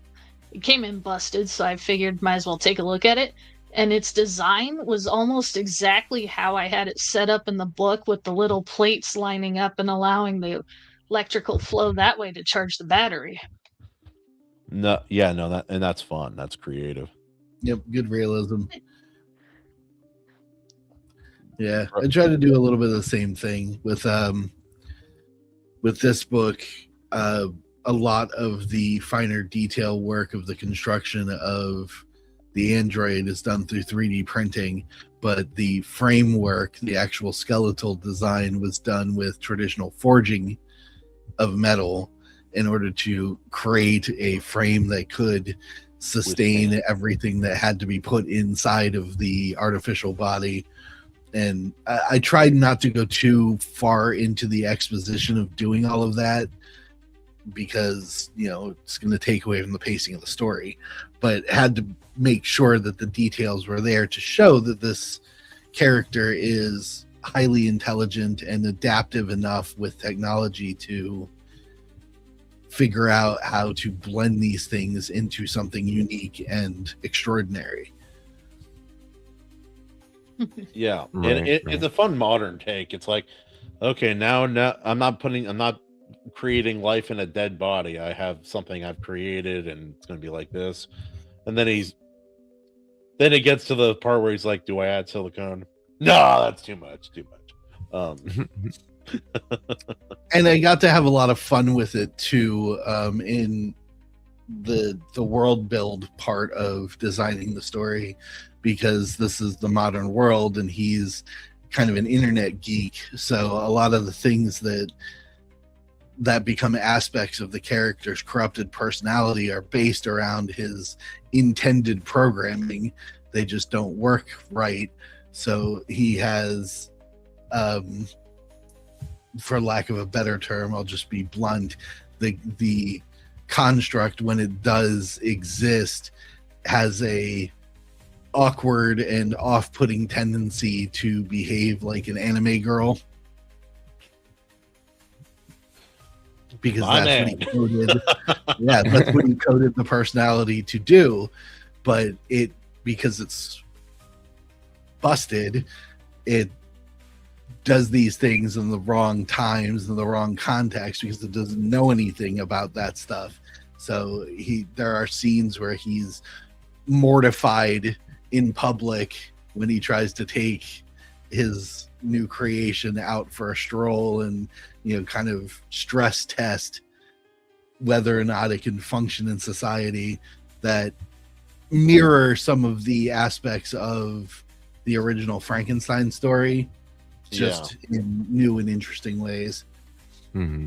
It's like, oh, instead of people being scared of her, they're just cringe. They just feel the cringe. Yeah, there's a lot of cringe until the major events occur, and then once they realize that she's not human, then the fear that it runs rampant in the climax of the Frankenstein story begins. Yeah, well, like there's also like, once it's like there's that uncanny valley element that's like, it's so creepy. it's uncanny valley stuff is always creepy. Oh yeah. He actually actively tries to avoid the uncanny valley as part of its design. In order to make sure that it can pass as a human being, he creates details in its physical appearance that make it more realistic on purpose to avoid that. Oh, like flaws in the skin. Physical feature flaws, things like that. But what it ends up being is the socializations go wrong. Yeah, and draw attention to the fact it's almost like an alien visiting planet Earth. You know, they're like trying to people don't act like this, right? Exactly. Dude, this is a beautiful thing. Yeah. I think it's time to call it a night after this, man. I think so. Ayo, you've outdone yourself, my friend. This is a work of we've art. been going at this for 4 hours. Yeah. You like it enough? I threw a link in the private chat because I am going to have to go. I need to get some sort of sleep before 5 a.m. Shared it. So this is what Jared was alluding to. Jared and I have been working on the next Rising Tide film. We've been getting the script all finished and polishing it up while he's been doing some minor film work to flesh things out. We've set up a Kickstarter that will be going live, I hope, by the end of this week, but if not, the very beginning of next week, to hopefully fund some of the major portions of doing the film later this year. We need to get a location for one of the climax scenes, like a nice set location and some extra equipment. So did he ever figure out the flashback, where to film some of the flashback stuff? Because I forgot to ask him about that. Yeah, he's got most of it figured out. It's just he's still working on a couple of small scene flashback stuff. And we've been working on it every week for the last couple of months. But I set up this particular Kickstarter for funding some of the work on the film, hence my name being attached in the link there. We are going to create our own Rising Tide company Kickstarter for the future, as long as things go on. Our plan is to try to turn this into a independent media studio, where we can start people and sustain, and we can start taking on some other projects that we feel could benefit from being transformed into a physical film.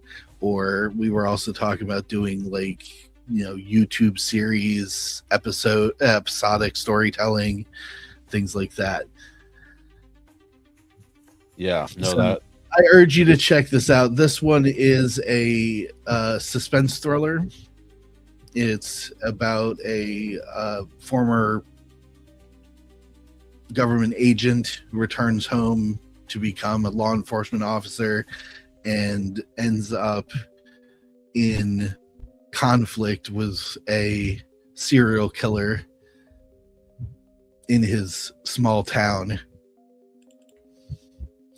It's got all the wonderful creep factor you're looking for, and none of the bullshit that you're going to find in modern films these days. It's a nice blend of the way the kind of story it is. It's pretty unique. It's a unique angle on a formula we've seen before for these kind of stories, but the elements within are quite unique. Its location, what the antagonistic force kind of is, how it's perceived, how it's felt, the whole thing. And even compared to his first movie, which was well shot, and it had some. He beat me to it. It had some limitations, but this film is already looking so good without any color grading, without any of all of that fixing. I was there when we filmed the two or three of the scenes. It was looking so good right off the bat. This is a huge step up from the last project. Yeah, he has a fantastic eye for filmmaking. I'll be coming out to Idaho for the filming of the major work for the film so that I can help him co-direct. Because he admitted that trying to direct while acting at the same time proved to be quite stressful. So I'll be there as quality control for when he's in scenes. Which is often. Yeah, I'm really looking forward to getting into this. And It can the consider story us is just fantastic. right. Consider us an asset. Like anything I know about like sound and stuff, I know Jared probably knows as much, if not more, but like sound, like I if you swear need my art is extras, better than you know, if you need extras, anything like Yeah. that, Katie has her modeling experience and stuff. Yeah, of course. Yeah, like whatever you need. I don't even know what that might be, but you know. Well, for the time being, share the link with everybody you know. Yeah. The more help we can get with this, the more opportunities we can have in the future, and the better product we can put out in the final production phase. Yeah. Okay. Deal. Yeah. I next time when we refilm some of the portions that some of the scenes I'm in, I have a bad habit. If I wear a cowboy hat, I take on a little bit of a southern way of speaking. And at one point he's like, Christian, you're in North Idaho. You don't sound something like it's the hat. Sorry. It's the hat. The hat took over. I did not realize I was doing it until he pointed out. He's like, oh, yeah, no, that's not right. Yeah. Yeah, check out the link. There's a video, which is the official first trailer, plus some commentary from Jared at the end on the page. You know, sign up if you're interested in supporting the project when it goes live. We would appreciate it. And I'm not afraid to say that if we can find momentum to bring this into a successful financial endeavor as much as a creative endeavor, our goal is to make it something that all of us can benefit from within our community of creators, not just in being able to produce some things for you guys, but being able to bring you guys on as part of the production process and make this a creator run media group. Yeah, Jared and I have talked a bit about that, and it's a beautiful idea. I'm excited to see where this goes, because it has all the potential. Yep. It has, in my opinion, tremendously more potential than, say, the first film. The first film was great, but with the ideas in mind and what he's going for, what everybody involved, I've met a lot of the people. Everybody's really on top of it. If we could create something that can sustain livelihoods and create art in a way that's positive and productive, that unbelievable if that can happen. That's my goal. All right. Before I just saw Animation's comment in the private chat. Sorry, I got to click away from that. It just made me laugh. Final roll call. What should Kahuna be thinking? I'm torn between clever girl or life finds a way. Oh no, not with that. We gotta think of something here. You guys have fun with that. I'm going to bed. All right. Night. All right. Thanks, Daniel. Night, man. Good night, brother. I might not be too far behind though, because I gotta leave for work at 6 a.m. Oh yeah, no, I feel that. Well, this is the final. What are you trying to figure out? Just what Jurassic Park phrase we should add here for the final. Life finds a way. Life finds a way. Is it? Spare At no no expense. expense. At no expense. Spared, spared no expense. That's it. That's it. Okay. All right. Oh, this Welcome to Iron Seas. Spared no expense. Hey, animation. How do you feel knowing that this might be your magnum opus of all time? If this is all I'm remembered for, I can sleep soundly. Yeah. If I have the budget someday, I'll have this painted as a mural on the side. Herman, how about cling to me, my gentle flower? It's not very polished, but I think that makes it funnier. Yeah. AC's face being squished against it is so funny to me. He's definitely enjoying your moobs. My indifference is the whole thing. It's really, really funny. Well, what's funny is the whole famous scene of Jeff Goldberg, or I think that's his name, Goldblum. with his Goldblum with his shirt open like that was actually improv. It wasn't planned. He was just lounging that way. It was like, all right, yeah, let's do that. Which makes sense, you know. He got injured. He's burning up, you know. It's a tropical island. It's probably hot. Could have been there that they can't reproduce. They're all females. Oh my Turn the dinos gay. Now I'm torn. Oh my god. Do we do that one? Spare no expense is fun. Is really funny. In a little non-specific. Spare no expense life is the universal one. I got it. Okay, in comic book fashion, a caption window. It's like the narrator. The narrator says what you said about they can't breed. And then you're thinking spare no expense. Or Well, actually, I'm just technically, gonna say it. Jeff's line was, "What do you do? Lift the dino's skirts?" Right. I thought about that, but I'm not wearing a skirt. That's the biggest problem. True. For Well, one, the other not end a skirt. I mean, I have worn a skirt, but that's neither here nor there. All right. It's called a kilt. No, it wasn't. Anyway. It's like, joke's on you. No, actually. Joke's on you. No. Let's see. This one. Oh, now I'm you gonna adjust the cloud. Yeah. Here, yes.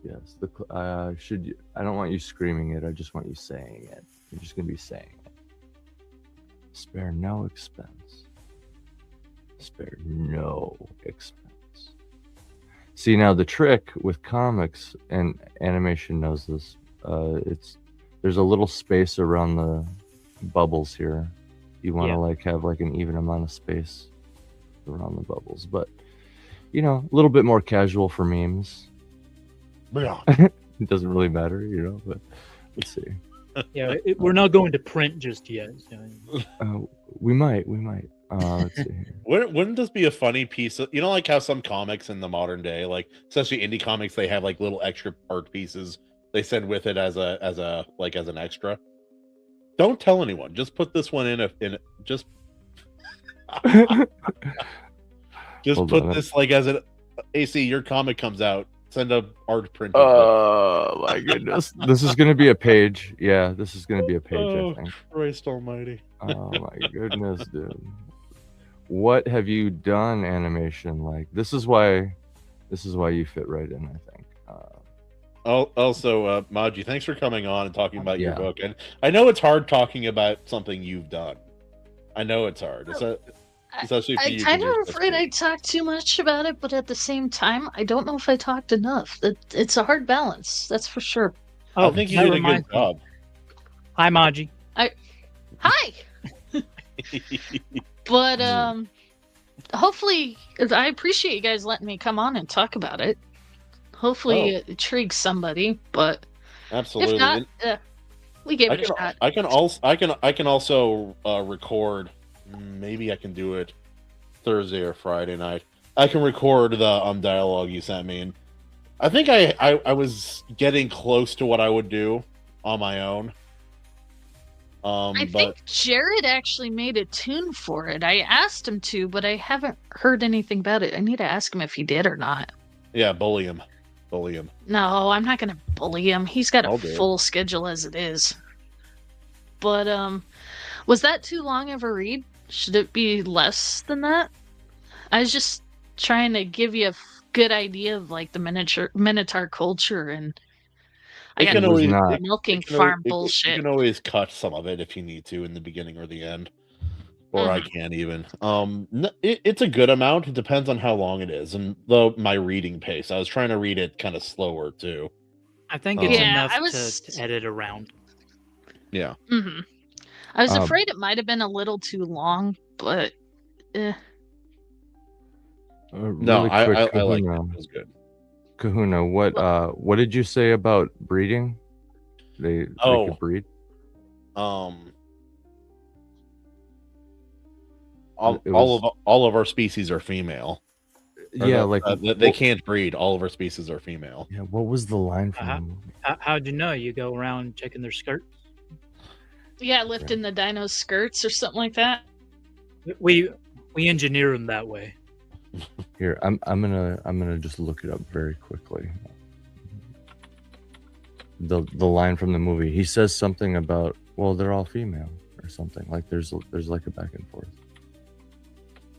You're so preoccupied by whether or not you could, you didn't stop to think whether or not you should. Right. Yeah, that's like the best line right there. That explains the whole movie. Actually, that would explain this entire art piece, truth be told. You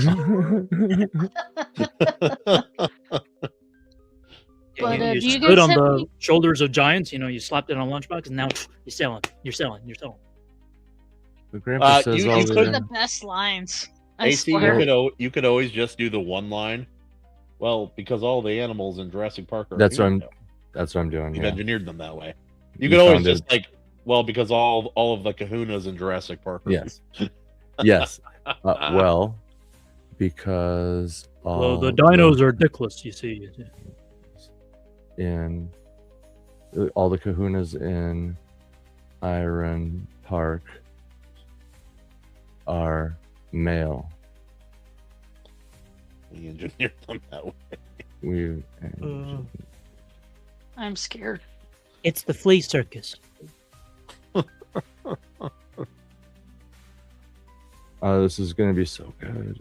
This is the part of like creating. Let's go down one. The right size. Let's see how. Well, no, this is really good. See, I don't know how to do any of this nonsense. Let's double this, and then let's. I'm glad y'all liked it. Dude, we love it. It's so funny, dude. I was like, I wonder if it's gonna be AC. It was I saw the glass. I'm like, it's AC. It needed to be. Was there anybody else it could have possibly been? I doubt. It had to be me. It had to be. I mean, this is basically us at Royce's anyway. So. Right. Not wrong. I was there. Maji, I was there. You sound like I was Peter there when the scrolls were written. Which I was there when Kahuna became shirtless for the first time, and it felt normal. I showed him my beaver, and it was just a magical time. That was an accident. That was an accident. I accidentally showed him my beaver. Many such cases. I do have a plush beaver on my bed, so I didn't think anything of it. I thought nothing of the beaver at the time.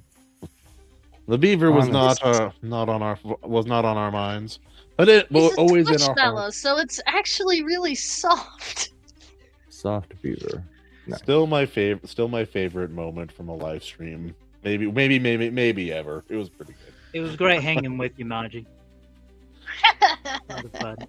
Thank you for your expertise, AO. They bring me an immense amount of joy. I can't tell you. I don't know. This brings horror on so many levels. You do realize your boys will eventually see this, right? Oh, I'm excited for them too. I'm going to show everybody. This is funny. When they're old enough and they ask questions, just sit them down and be like, look, Sometimes, boys, Sometimes I men just have to do things. needs art made of himself in the We gotta do dot, means of a dot. meme. Okay. We gotta do ... Sorry, I'm talking to myself over here. Oh no, you're good. I'm making it. I'm just creating. Sorry. It's okay. We're not listening. You never listen. Or it's like Dumb and Dumber. It's like, yeah, she broke up with me. Well, why'd you break up? Well, she said something about me not paying attention. I'm not really sure though. I wasn't listening. I'm really sorry. My friend's a little slow. The town is that way. Oh, dude, I grew up watching all of those early Jim Carrey films. They were like a third parent for me growing up. Explains a lot. It was Liar, Liar. Liar, Liar is a really funny movie. It's The pen is blue. I'm pretty silly with my work, so I like. What are you put on doing? an act. I'm kicking my own ass. Kicking my ass. Do you mind? He has gingivitis. just like going down the line. It How's it was hanging? me. How's it hanging, Carl? Short, shriveled, and always to the left. It's like, ooh. All right, boys. Smite me, almighty smiter. Or like when I'm Larry not one Ellis, for blasphemy, Larry Ellis but that one made me laugh. Oh yeah, Larry Ellis, the claw. I'm like, I hate it. Is there anything else you want to tell me? I have unpaid parking tickets. Pulls them out. Pulls them out. And there was like 100 of them in there. They were so bad. I'm like, also that shows the age of this movie. I've They had would better. track that now. I'm just looking at this. Okay. Well done tonight, gang. Maji, thank you for coming on. I can't wait. Ladies, to gentlemen, AO, Beavers. beavers alike, fuzzy and soft or rough and hard, either way. Oh, jeez. We've been on Maybe this live stream too Maybe long. it's a good thing Otter's servant is a platypus and not a beaver. Yeah, That can you was a imagine? very real fight. Oh man. I Also, kept platypus changing is it more back and menacing. forth. A platypus is more menacing. They got poison claws. It's a whole Oh thing. yeah, it became very helpful writing the final battle. All right, guys. I'm ready Let's do to it. pack us up if you guys are. All right, Yeah, let's wrap her. I'm ready. ladies and gentlemen, thank you for joining us here on the Iron Seas for where we talk about things like Jurassic Park, authors' upcoming projects such as books, comics, music, and more. And I look forward to seeing you next Tuesday at 6:30 PST, where we'll be discussing Firefly, one of the best canceled TV shows of all time. I'll see you then. Oh, bye.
Base.